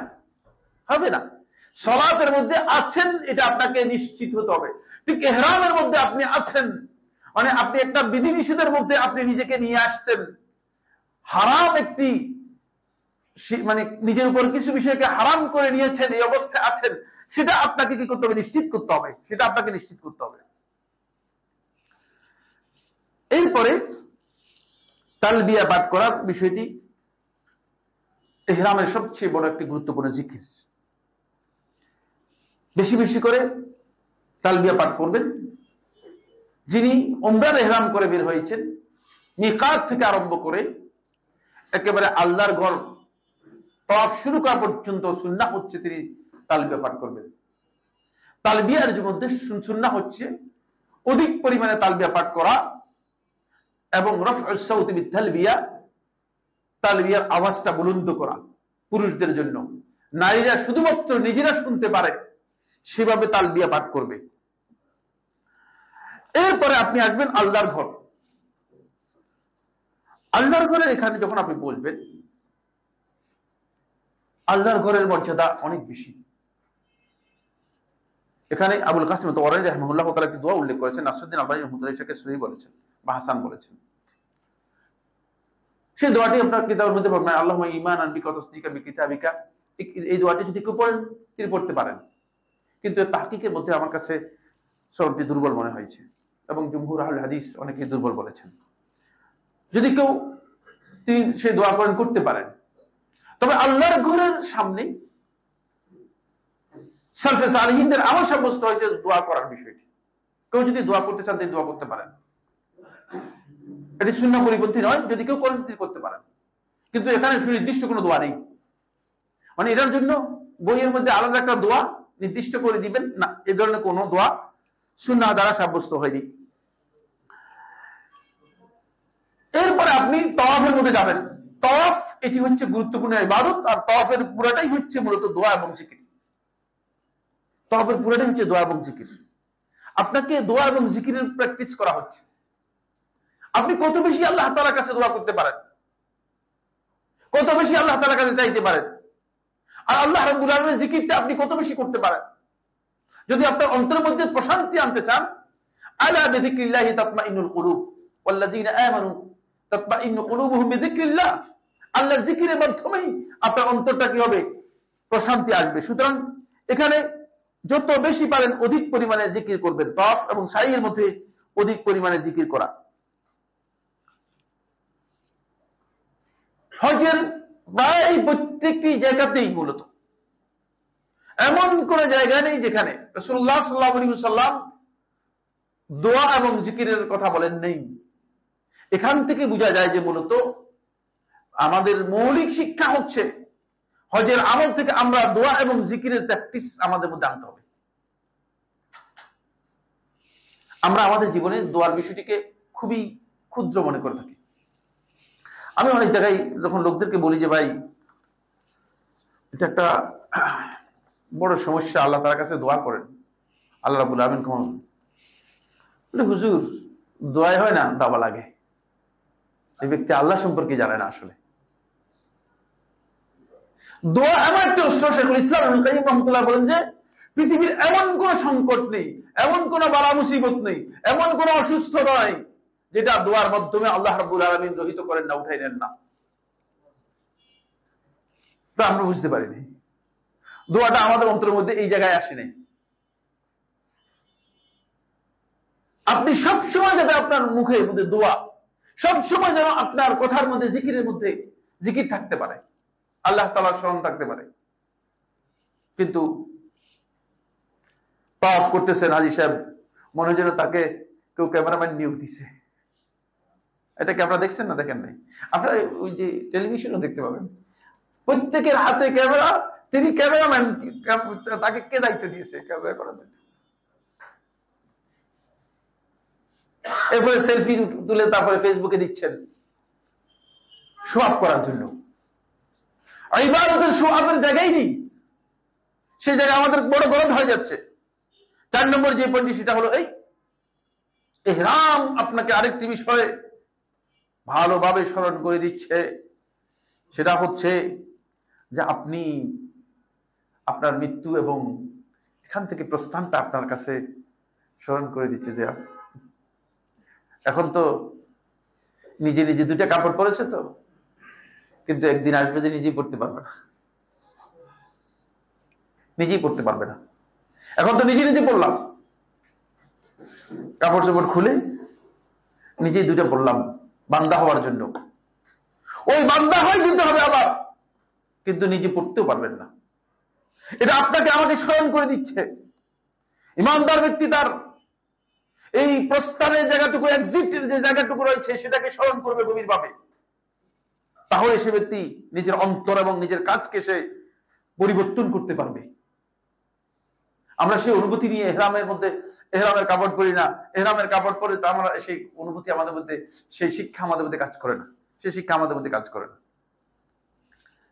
5 নম্বর যে শিক্ষা সেটা হচ্ছে এই হজ এবং ইহরাম এর প্রত্যেকটি কাজ আমাকে আপনাকে এই বিষয়ের উপর শিক্ষা দিচ্ছে যে দুনিয়া এবং দুনিয়ার যত বিলাসিতা আছে, দুনিয়ার যেমন আরাম আয়েশের বিষয়গুলো আছে, এগুলো আমাদেরকে যতটুকু দরকার এর বাইরে বর্জন করতে হবে। এর বাইরে কি করতে হবে? বর্জন করতে হবে। এগুলো আপনার খুব বেশি দরকার হবে না, বেশি দিন লাগবে না। আপনাকে এই টার্গেট দিচ্ছে, আপনি যেই হন না কেন, অনেক বড় ধনী, আমির হন, মিনিস্টার, মন্ত্রী হন, যেই হন না কেন, আপনার ওই সাদা কাপড় নিয়ে আপনাকে কি করতে হবে? শেষ পর্যন্ত আসতে হবে। পোশাকের মানে বাহাদুরি, নিজের ইচ্ছার বাহাদুরি, এগুলো সবগুলোই মূলত এক জায়গায় গিয়ে আমাদেরকে থামাই দিচ্ছে, একথা বলে দিচ্ছে আপনাকে, মানে একেবারেই নির্বেঝাল আওয়াজ ছাড়াই একথা স্পষ্ট করে দিচ্ছে যে তুমি যে গন্তব্যের দিকে যাচ্ছ সে গন্তব্য হচ্ছে তোমার প্রস্থানের গন্তব্য। সুতরাং আল্লাহ রাব্বুল আলামিনের কাছে যেতে হলে তোমাকে এইভাবেই তৈরি হতে হবে। এরপরে যে শিক্ষাটুকু গুরুত্বপূর্ণ সেটা হলো এই, দেখেন আপনাকে আমাকে এই শিক্ষা দিচ্ছে ইহরাম থেকে আরম্ভ করে আপনার যতগুলো কাজ হবে সবগুলো কাজের মধ্যে আপনার আপনার মধ্যে আত্মতৃপ্তি এবং সন্তুষ্টি থাকতে হবে। আত্মতৃপ্তি এবং সন্তুষ্টির বিষয়টি এই জন্য, কারণ আপনি হয়তো মনে করছেন আমি ধনী, তাহলে আমাকে ইহরামের কাপড়ের দোকানে আমি 3টা পরি, 4টা পরি, সহজ করে একই হবে, সব একই হবে। আপনার লজ্জাস্থান দেখার জন্য যতটুকু দরকার ততটুকু আপনাকে অ্যালাউড করছে, বেশি দেয়নি, যাতে বুঝতে পারেন যে আমি মানে একটা নির্দেশের অধীনে আছি। আপনাকে ঘুমানোর জন্য অনুমোদন দেওয়া আছে, কিন্তু যতটুকু আপনার ঘুমালে যথেষ্ট। অলসতা অথবা অক্ষমতা তৈরি করে সেখান থেকে আপনাকে দূরে থাকতে হবে। আপনাকে খাবারের অনুমোদন দেওয়া আছে, কিন্তু খাবার অনুমোদন সেটা আপনার লিমিট করা আছে, কতটুকু খাবেন, একটা সুন্নাহ দেয়া আছে। দেখা যায় যে হাজী সাহেবগণ মাশাআল্লাহ মানে আমাদেরকে আবার দাওয়াতও দেয়, যে বলে যে আজকে একটু ভালো আমাদের এখানে বিশাল বিরিয়ানির বা কাচ্চির আয়োজন হয়েছে, আপনি একটু আসেন, খেয়ে যান। তার মাঝে মধ্যে বলি যে ভালো, কিন্তু আপনার উপলব্ধির মধ্যে আসতে হবে যে আমি কিন্তু আল্লাহর ঘরের মেহমান হিসেবে আসছি। আমাকে ওই জায়গায় আমার চেতনাটা যেন ঠিক থাকে, যে আমি ওই চেতনার জায়গার মধ্যে আছি কিনা। এখানে এই অনুভূতি আপনাকে জাগ্রত করবে যে দুনিয়ার যত বিষয় আছে এগুলো আল্লাহ রাব্বুল আলামিনের কাছে অনেক বেশি গুরুত্বপূর্ণ নয়। আপনি পোশাক, আপনার পরিচ্ছেদ, আপনার ধন সম্পদ, এগুলো আল্লাহ তাআলার কাছে অনেক বেশি মূল্যায়নের বিষয় নয়। মূল্যায়নের বিষয় হচ্ছে আপনার মূলত আপনার তাকওয়ার মান কি আছে, এটা আল্লাহ তাআলা মূল্যায়ন করবেন। এই উপলব্ধিটুকু এখানে আপনাকে আনতে হবে যে আমি মানে হজে গেলাম, সেখানে কত খরচ করলাম, কত দিলাম, কত কি করলাম সেটা নয়, যে আমি আসলে এখান থেকে কি তাকওয়া এখান থেকে অর্জন করে আনতে পারলাম, আমি কতটুকু আল্লাহ রাব্বুল আলামিনের তাকওয়ার মান এখানে আমি আমার নিজের মানকে উত্তীর্ণ করতে পারলাম। এখানে আরেকটি মৌলিক শিক্ষা আমাদের জন্য খুবই গুরুত্বপূর্ণ, সেটা হচ্ছে এই মুসলিম উম্মার মূল উম্মার ঐক্যের যে চেতনা মূল্যবোধ রয়েছে, সে মূল্যবোধটাকে একেবারেই পরিষ্কারভাবে তুলে ধরা হচ্ছে।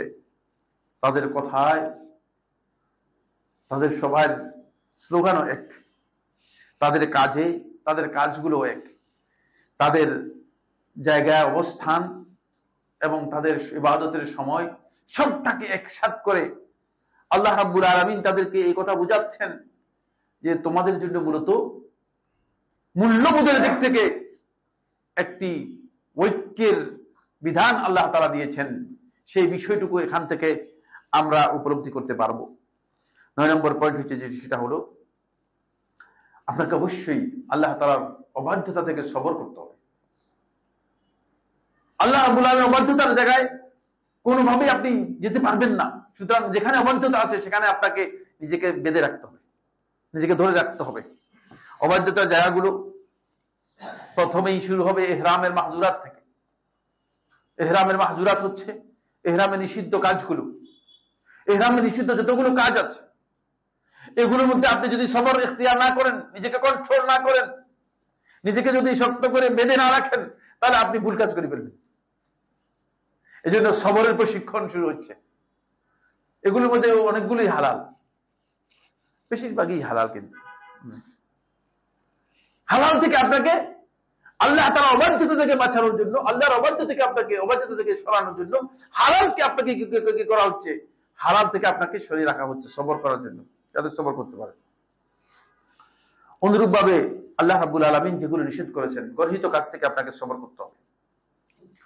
আপনাকে অবশ্যই সবর ইখতিয়ার করতে হবে যে আল্লাহ তাআলার পবিত্র স্থানের যে শ্রেষ্ঠত্ব আছে এটা যাতে লঙ্ঘিত না হয়। এই জন্য এখানের নিরাপত্তার ব্যাপারে আল্লাহর বিধানগুলোকে আপনাকে অগ্রাধিকার দিতে হবে। এমনকি ইচ্ছাকৃত ভাবে ওই হারামে যেই সমস্ত গাছগাছালি এমনিতেই গজিয়েছে সেগুলো কাটা পর্যন্ত আপনার জন্য নিষেধ করে দেওয়া হয়েছে। সেখানে গিয়ে সেখানকার শিকারগুলো আপনি স্থলজ যে শিকার আছে সেগুলোকে শিকার করতে পারবেন না। দেখছেন, এটা আপনাকে সেখানে সেই বিধান দেওয়া হয়েছে। কেন? যাতে করে আপনি এক্ষেত্রে নিজের সবর করতে পারেন এবং লোভ সামলাতে পারেন। গাছের একটু সামনে দেখলেন যে হরিণ একটা নেমে আসতেছে পাহাড় থেকে, আর সুযোগ হলো মনে করলেন যে এটা শিকার করেনি, না, নিষেধ করা হয়েছে আপনাকে, এটা শিকার করতে পারবেন না, এটা শিকার করতে পারবেন না। দেখছেন, নিষেধ করা হয়েছে।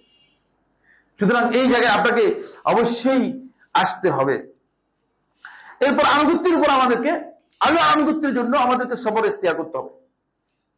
আনুগত্যের মাসআলা অনেক, যেমন তওয়াফ একটা আনুগত্য, এখানে সবরের বিষয় আছে। আল্লাহর ঘরে চতুর্দিকে তওয়াফ করা এখন তো একটা সহজ ব্যাপার হয়নি, একসময় একেবারে খুব সহজ ছিল, কিন্তু এখন মানুষ বেশি হয়ে যাওয়ার কারণে কষ্টের বিষয় আছে, মানে ধাক্কা ধাক্কি বিষয় আছে, কষ্টের বিষয় আছে। সেখানে আপনাকে অবশ্যই সবর ইখতিয়ার করতে হবে এবং ওইভাবেই ওই আনুগত্য আপনাকে ওইভাবেই করতে হবে, ওই ইবাদত আপনাকে ওইভাবেই করতে হবে। আল্লাহর ঘরের এই তাওয়াফ এটা গুরুত্বপূর্ণ ইবাদত হওয়ার কারণে সেখানে ওই বিধান অনুযায়ী আপনাকে পালন করতে হবে। যেমন সাই বাইনা সাফা ওয়াল মারওয়া, সাফা মারওয়া সাই করা, এটা আপনাকে অবশ্যই কি করতে হবে, মানে কষ্ট হবে, তারপর আপনাকে সবর সেটা করতে হবে, কারণ এটা ইবাদত। এখন আপনি মনে করেন যে না এত কষ্ট, তার 5টা করে চলে আসলেন, 4টা করে চলে আসছে। একজন বলে যে 4টা করে চলে আসছে, কেন আসছেন 4টা করে আসছেন কেন? বললো যে আমাদের হুজুর বলছে যে 4টা করলে আদায় হয়ে যাবে, অসুবিধা নেই। বলছি না যে হুজুরের ফতোয়ার উপর নির্ভর করে কি করে দিয়েছেন, কাটছাট করে দিয়েছেন। হুজুর বলছে 4টা করে না, আপনাকে অবশ্যই এখানে সবর কি করতে হবে, ইখতিয়ার করতে হবে এবং কাজটা করতে হবে। অনুরূপ ভাবে যেই বিধান যে সময় করতে বলা হয়েছে, যেভাবে করতে বলা হয়েছে, ওই সময়কে আপনাকে কি করতে হবে? ইবাদতটা করতে হবে। করছেন কিন্তু সময় করেন নাই, ইবাদতটা আসলে ওই আল্লাহর আনুগত্যের উপর সবর গুরুত্বপূর্ণ বিষয়। জোহরের সালাত জাওয়ালের পরে পড়া হচ্ছে সুন্নাহ। সুন্নাহ হচ্ছে কি? জাওয়ালের পরে পড়া, মানে সূর্য হেলে যাওয়ার পরে পড়া। ফরজ হচ্ছে সূর্য হেলে যাওয়ার পরে পড়া। এখন যদি জোহরের সালাত আপনি 11টা বাজে পড়ে ফেলেন অথবা 10টায় পড়ে ফেলেন, তাহলে হয়ে যাবে ইনশাআল্লাহ, হবে। এই জন্য ইবাদতকে যেখানে যেটা করতে বলা হয়েছে সেখানে সেটা করতে হবে। যেমন আরাফার ময়দানে আপনাকে থাকতে হবে সূর্যাস্তের পর পর্যন্ত, অবশ্যই সূর্যাস্তের পর পর্যন্ত আপনাকে সেখানে অবস্থান করতে হবে। আর সূর্যাস্তের আগে দেখ আলহামদুলিল্লাহ আরাফার ময়দানে ছিলাম তো, তারপরে চলে আসলেন, তাহলে আপনার এই বিধানটা সঠিকভাবে আদায় হয়নি।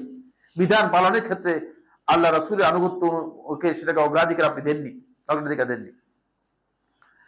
এখান থেকে আমাদেরকে খেয়াল রাখতে হবে যে বিষয়টি, প্রত্যেকটি ইবাদতের সাথে ইবাদতের প্রস্তুতির একটা শিক্ষা দেওয়া হচ্ছে। দেখেন, ইহরামের সাথে কিছু প্রস্তুতি আছে কি নাই? ইহরামের সাথে প্রস্তুতি আছে। তাওয়াফের সাথে কিছু প্রস্তুতি আছে কি নাই? আছে। এবং এইভাবে প্রত্যেকটি ইবাদত, এমনকি আল্লাহ রাসূল সাল্লাল্লাহু আলাইহি ওয়াসাল্লাম আরাফার ময়দানে অবস্থানের জন্য প্রস্তুতি নিয়েছেন। রাসূলুল্লাহ সাল্লাল্লাহু আলাইহি ওয়াসাল্লাম বাতনে নামেরা ওয়াদিতে রাসূলুল্লাহ সাল্লাল্লাহু আলাইহি ওয়াসাল্লাম অবতরণ করেছেন, অপেক্ষা করেছেন। তারপরে যখন রাসূলুল্লাহ সাল্লাল্লাহু আলাইহি ওয়াসাল্লাম সূর্য যখন হেলে গিয়েছে, তারপরে আরাফার ময়দানে রাসূলুল্লাহ সাল্লাল্লাহু আলাইহি ওয়াসাল্লাম প্রবেশ করেছেন। প্রত্যেকটি ইবাদতের জন্য বান্দাকে ইবাদতের প্রস্তুতির বিষয়টি গুরুত্ব দিয়েছেন। এজন্য ইবাদতের সাথে ইবাদতের যে প্রস্তুতির বিষয়গুলো আছে সেটাও অত্যন্ত গুরুত্বপূর্ণ। আপনি সালাত আদায় করবেন, সালাতের আপনার যে প্রস্তুতি আছে সেই প্রস্তুতির মানসিকতা আপনার মধ্যে তৈরি করতে হবে। আপনার অন্তরের মধ্যে এই ইবাদতটা যাতে আমি সুন্দরভাবে আদায় করতে পারি, সেই বিষয়টি আপনার অন্তরের মধ্যে আসতে হবে, তাহলে আপনার অন্তরের মধ্যে আপনি সেটি লালন করতে পারবেন। এরপরে হচ্ছে আমাকে আপনাকে এই ইবাদত গুলো পালনের ক্ষেত্রে মৌলিকভাবে ইখলাস এবং সত্যবাদিতার, সিদকুন নিয়া, নিয়তের সত্যবাদিতার ব্যাপারে আমাদেরকে প্রশিক্ষণ দিচ্ছে। কারণ হলো ইবাদত আপনি যদি আল্লাহর সন্তুষ্টির জন্য করতে চান, তাহলে এই ইবাদতের মান যেমন হবে, আর এমনি মন মতো করলে এই ধরনের মান হবে না। পরে রাসূলুল্লাহ সাল্লাল্লাহু আলাইহি ওয়াসাল্লাম যখন ইহরাম করেছেন, আনাস ইবনে মালিক রাদিয়াল্লাহু বর্ণনা করেন, আল্লাহ রাসূল সাল্লাল্লাহু আলাইহি ওয়াসাল্লাম বলেছেন, আল্লাহুম্মা হাজ্জাতান লা রিয়া ফিহা ওয়ালা সুমআ। দেখেন, রাসূলুল্লাহ সাল্লাল্লাহু আলাইহি ওয়াসাল্লাম বলতেছেন, হে আল্লাহ, আমার হজটাকে এমন হজে পরিণত করুন যে হজের মধ্যে কোন ধরনের লোক দেখানো নেই, কোন ধরনের মানুষদেরকে শোনানোর বিষয় নেই। লা রিয়া ফিহা ওয়ালা সুমআ, মানে আপনি আপনার হজটাকে এমন ভাবে করবেন যেখানে কোনো রিয়া এবং সুমআ নেই, সেভাবে আপনি আপনার হজটাকে করবেন। তাহলে এখান থেকে বোঝা যায় যে আল্লাহ রাসূল সাল্লাল্লাহু আলাইহি ওয়াসাল্লাম রিয়ার ব্যাপারে তিনি নিজের উপর ভয় করতেছেন, আল্লাহ রাসূল সাল্লাল্লাহু আলাইহি ওয়াসাল্লাম নিজের ব্যাপারে সুমআর ব্যাপারে ভয় করতেছেন। সুতরাং আমরা যারা আছি আমাদের অবস্থানটা কি হবে সেটাও আমাদের খুব ভালো করে খেয়াল করতে হবে। আপনি আপনার অন্তরটাকে ইখলাসের উপর শক্তিশালী করতে হবে। এর জন্য ইখলাসকে ঝালাই করার জন্য পদ্ধতি হচ্ছে এই, সব সময় আল্লাহর সন্তুষ্টির বিষয়টি নিজের অন্তরের মধ্যে রাখবেন, ভুলে যাবেন না। নিজের অন্তরের মধ্যে রাখবেন যে আল্লাহ তোমার সন্তুষ্টির জন্য আমার এই কাজটা যেন গ্রহণযোগ্য হয়। যদি আপনি সব সময় অন্তরের মধ্যে সেটা লালন করেন, তাহলে আল্লাহ সুবহানাহু ওয়া তাআলা ইখলাস আপনাকে দিবেন। কিন্তু যদি আপনার উদ্দেশ্য ইখলাস না হয়, তাহলে আপনি দেখবেন যে আপনি ইবাদত পালন করতেছেন, আপনি ভুলে গিয়েছেন, ইখলাসের বিষয়টাই ভুলে গিয়েছেন, আল্লাহ সন্তুষ্টির বিষয়টাই ভুলে গিয়েছেন, আল্লাহ তাআলার কাছে দোয়া করার বিষয়টাই ভুলে গিয়েছেন। ইবাদত হতে হলে ইবাদতের মধ্যে মৌলিক যে বিষয়গুলো রয়েছে সেই বিষয়গুলো আপনি ভুলে গিয়েছেন। দেখবেন যে আপনি ইহরামও করেছেন, তাওয়াফও করেছেন, সাইও করেছেন, কিন্তু জায়গায় জায়গায় ইখলাসের কথা আপনার অন্তরের মধ্যে আসে নাই, আল্লাহর সন্তুষ্টির বিষয়টি আসে নাই। ঘর থেকে বের হওয়ার সময়, যেমন আজকে আমরা বের হয়েছি, খুব ভালো করে খেয়াল করুন, এটি ইমাম আবু সুলাইমান খাত্তাবী রাহমাতুল্লাহি আলাইহি সুন্নাহর মধ্যে বর্ণনা করেছেন, ইমানদার ব্যক্তিগণ যখন ঘর থেকে বের হবে, তখন থেকে ইমানদার ব্যক্তি তিনি যখন বের হবেন তখনই তিনি চিন্তা করবেন যে আমি যে বের হচ্ছি মানে সওয়াবের উদ্দেশ্য করে বের হচ্ছি কিনা, ইহতিসাব আছে কিনা, আমার প্রত্যেকটা কাজের মধ্যে সওয়াবের উদ্দেশ্যটা আছে কিনা। যদি সওয়াবের উদ্দেশ্য না থাকে, তাহলে আমার মধ্যে এই যে আমার অন্তরের যে অবস্থানটা আমি সঠিকভাবে ধরে রাখতে পারবো না, এবং সেখান থেকে সওয়াব হয়তো অর্জন করতে পারি অথবা অর্জন করতে পারবো না। এরপরে যে পয়েন্টটি গুরুত্বপূর্ণ সেটা হচ্ছে নফসের উপর আপনাকে কি হতে হবে। এখান থেকে শিক্ষা দেওয়া হচ্ছে নফসের উপর আপনাকে গালেব হতে হবে। অনেকগুলো জায়গায় আপনাকে শিক্ষা দিচ্ছে, ইহরামের মধ্যে শিক্ষা দিচ্ছে। কারণ মানুষ চায় একটা ভালো পোশাক টোশাক পরে যা সফর করুক। সফরের সময় একটা দুইটা কাপড় পরে কে সফর করবে বলেন তো? কেউ করবে? আপনি চাইবেন যে সফরে যাচ্ছেন, আপনি সৌদি আরব বলতে আমি সৌদি আরবে যাচ্ছি, মানে সুন্দর পোশাক টোশাক পরে আপনি আপনাদের বলতেছে যে আপনি কাপড় চোপড় খুলে দুইটা মানে চাঁদের পরে যান। চিন্তা করছেন নিজেকে নিয়ন্ত্রণ করতেছেন আপনি কিভাবে? আপনার উপর আপনার নিয়ন্ত্রণটাকে শক্তিশালী করে দিচ্ছে যে আপনি কাপড় খুলেন, কাপড় খুলে তারপরে মানে পোশাক পরেন। এরপরে যাবে, মানুষের স্বাভাবিক কথা বুঝে না, একটু আতর টাতর লাগাই যাবে, একটু সুঘ্রাণ টুঘ্রাণ বাদ দেন, সরান, আতর লাগাই আসতে পারবেন না এখানে। দেখছেন সব জায়গায় কিন্তু ইসলাম আতরের কথা বলেছে, কিন্তু বান্দা যখন হবেন তখন বান্দার জন্য বলছে না আতর দিয়ে আসবে না। সব জায়গায় ইসলাম কিন্তু আপনি দেখেন মানে হজের জুমার সালাতের জন্য জুমার ফজিলত পাওয়ার শর্ত হচ্ছে একটা আতর লাগাই যেতে হবে। সব জায়গায় ইসলাম আতরের কথা গুরুত্ব দিয়েছে, কিন্তু এখানে বলতেছে খবরদার আসবে তো আতর লাগে আসবে না। আপনাকে কিভাবে কন্ট্রোল করতেছে। এরপরে মানুষের সৌন্দর্য ইচ্ছে বলতে না, পৃথিবীর ইতিহাস সাক্ষী মানুষের সৌন্দর্য যে মানুষ মাথার মধ্যে টুপি ব্যবহার করে। এজন্য পৃথিবীর যত বাহিনী আছে সমস্ত বাহিনীর মধ্যে টুপি আছে, এরা মুসলিম হোক অমুসলিম হোক। এটা মানব সভ্যতার ইতিহাস, বুঝলেন? মানব সভ্যতার ইতিহাস। মাথার মধ্যে সৌন্দর্য হচ্ছে মাথার টুপি ব্যবহার করা, বুঝলেন? এটাকে মরুমতের মধ্যে ওলামায়ে কেরাম উল্লেখ করেছেন, এটা মানুষের সভ্যতার বিষয়। আর আপনাকে বলতেছে খবরদার এই মাথা খালি করে আসো। দেখছেন মাথার মধ্যে টুপি দিয়ে আসতে পারবেন কিভাবে? আপনাকে মানে 100% বান্দা করে বান্দার আপনাকে সবকিছু আপনার নিয়ন্ত্রণ করার ফলে আপনি যাতে করে শরীয়ত যে বিষয়গুলোকে হারাম করেছে, সে হারামগুলোকে নিষেধ করেছে, সেগুলোকে পরিপূর্ণরূপে তামিল করে পরিপূর্ণরূপে মেনে আল্লাহর বান্দা হয়ে আল্লাহর ঘরে আসতে পারেন, সেই চেতনা আপনার মধ্যে তৈরি করেছে। এই চেতনা যদি তৈরি করতে পারে, এই প্র্যাকটিস করেই আপনি যাতে করে সারা জীবন আল্লাহ তাআলার হারাম কাজকে হারাম মনে করতে পারেন। আমাদের নির্ধারিত সময় শেষ হয়ে গিয়েছে। আমরা কিছু বিষয় আলোচনা করেছি, কিছু বিষয় মানে থাকবে, এটাই স্বাভাবিক কথা। যতটুকু আমরা আলোচনা করেছি এখান থেকে মুদ্রা কথা আমি দুটি কথা বলবো। এক নম্বর পয়েন্ট হচ্ছে আমাদের হজটাকে হজে মাবরুর করার জন্য আমাদেরকে চেষ্টা করতে হবে। ইন্নামা লিকুল্লি ইমরিইন মা নাওয়া, রাসূলুল্লাহ সাল্লাল্লাহু আলাইহি ওয়াসাল্লাম বলেন প্রত্যেক মানুষ সে যেটা নিয়ত করবে সেটাই পাবে। নিয়তটা ঠিক করেন যে আমি আমার হজটা হজে মাবরুর করব, তাহলে দেখবেন যে আপনার হজটা হজে মাবরুর হবে এবং এর জন্য আপনার প্রচেষ্টাকে আল্লাহ তাআলা সহজ করে দিবেন। আল্লাহ তাআলার কাছে সহজ করার জন্য চাইবেন যে আল্লাহ আমি চাচ্ছি হজে মাবরুর করার জন্য, আপনি সেটাকে সহজ করে দেন। আপনি দেখবেন যে আল্লাহ রাব্বুল আলামিন আপনার মুখ দিয়ে ওই দোয়া বের করে দিবেন, আপনার অন্তর থেকে ওই অবস্থান তৈরি করে দিবেন যেটা আপনার অন্তরেই সাড়া দিবে যে না আমি হজে মাবরুর করতে পেরেছি। সেই কাজটা করার জন্য চেষ্টা করবেন। দুই নম্বর বিষয় হচ্ছে হুজুকে কোনো ইবাদত করবেন না। ইবাদতের মৌলিক বিষয় সঠিক কিনা, আদৌ এই ইবাদত রাসূলুল্লাহ সাল্লাল্লাহু আলাইহি ওয়াসাল্লামের সুন্নাহ দ্বারা সাব্যস্ত হয়েছে কিনা, প্রয়োজনে কোন আলেমকে জিজ্ঞেস করে নেওয়ার জন্য চেষ্টা করবেন। তো সম্ভব হলে ইদানিং তো প্রচুর বই হজের উপর মার্কেটে এসেছে, দুই একটা বই পড়ে যান। যদি দুই একটা বই পড়ে যেতে পারেন তাহলে আপনি নিজেও কিছু অর্জন করতে পারলেন। আপনি একটা ইবাদত করবেন, যদি আপনি নিজের পক্ষ থেকে পড়ে না গেলেন তাহলে হলো না।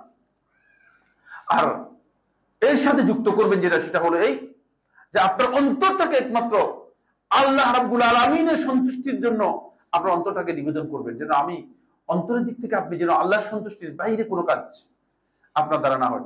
মানে অন্য কাজ হয়ে গেলে তাহলে সওয়াব পাবেন, কিন্তু যখন আল্লাহ সন্তুষ্টির বাইরের কাজের টার্গেট হবে, মনে যেন হজে গেছেন নাকি তিনি আত্মীয় স্বজনদের সাথে দেখা সাক্ষাৎ করতে গেছেন। অমুকের টেলিফোন টমুকের টেলিফোন, আমি আলহামদুলিল্লাহ এসে গিয়েছি, মানে তোমরা আসো দেখা করো। আমরা মাঝে মধ্যে মানে লোকদেরকে নিষেধ করতে হয়, বলতে ভাই আপনি এত টেলিফোন করেন কেন? আপনি তো আসছেন একটা ইবাদতের মধ্যে, ঠিক না? আপনি একটা ইবাদতের মধ্যে আসছেন, তো আপনি এত টেলিফোন করতেছেন কেন? দুই নম্বর হচ্ছে যেটা করে সেটা হলো এখানে বেড়ানি ওখানে বেড়ানি, তারপরে বাজার খরচ, সারা জিন্দেগি তো বাজার করেছেন, জীবনে যেগুলো বাজার করেছেন এগুলো কি মানে কম বাজার করছেন নাকি, কম হয়ে গেছে নাকি? সুতরাং এগুলোকে খেয়াল করবেন, এগুলোকে যত মানে এগুলোকে যত ম্যানেজ করা যায়, মিনিমাইজ আমরা যত ম্যানেজ করা যায়, তাহলে দেখবেন যে আপনার ইবাদতের চেতনাটা আপনার মধ্যে কাজ করবে, আপনার অন্তরের মধ্যে ইবাদতের চেতনাটা সবচেয়ে শক্তিশালী হবে। হাযা সুবহানাকাল্লাহুম্মা ওয়া বিহামদিকা আশহাদু আল্লা ইলাহা ইল্লা আনতা আস্তাগফিরুকা ওয়া আতুবু ইলাইক। আসসালামু আলাইকুম ওয়া রাহমাতুল্লাহি ওয়া বারাকাতুহু। আপনাদের বড় শেখ এসে গিয়েছেন, আলহামদুলিল্লাহ। শেখ নামাজের পরে ইনশাআল্লাহ তাআলা আলোচনা করবেন। জাযাকুমুল্লাহ খাইর। আসসালামু আলাইকুম ওয়া রাহমাতুল্লাহ।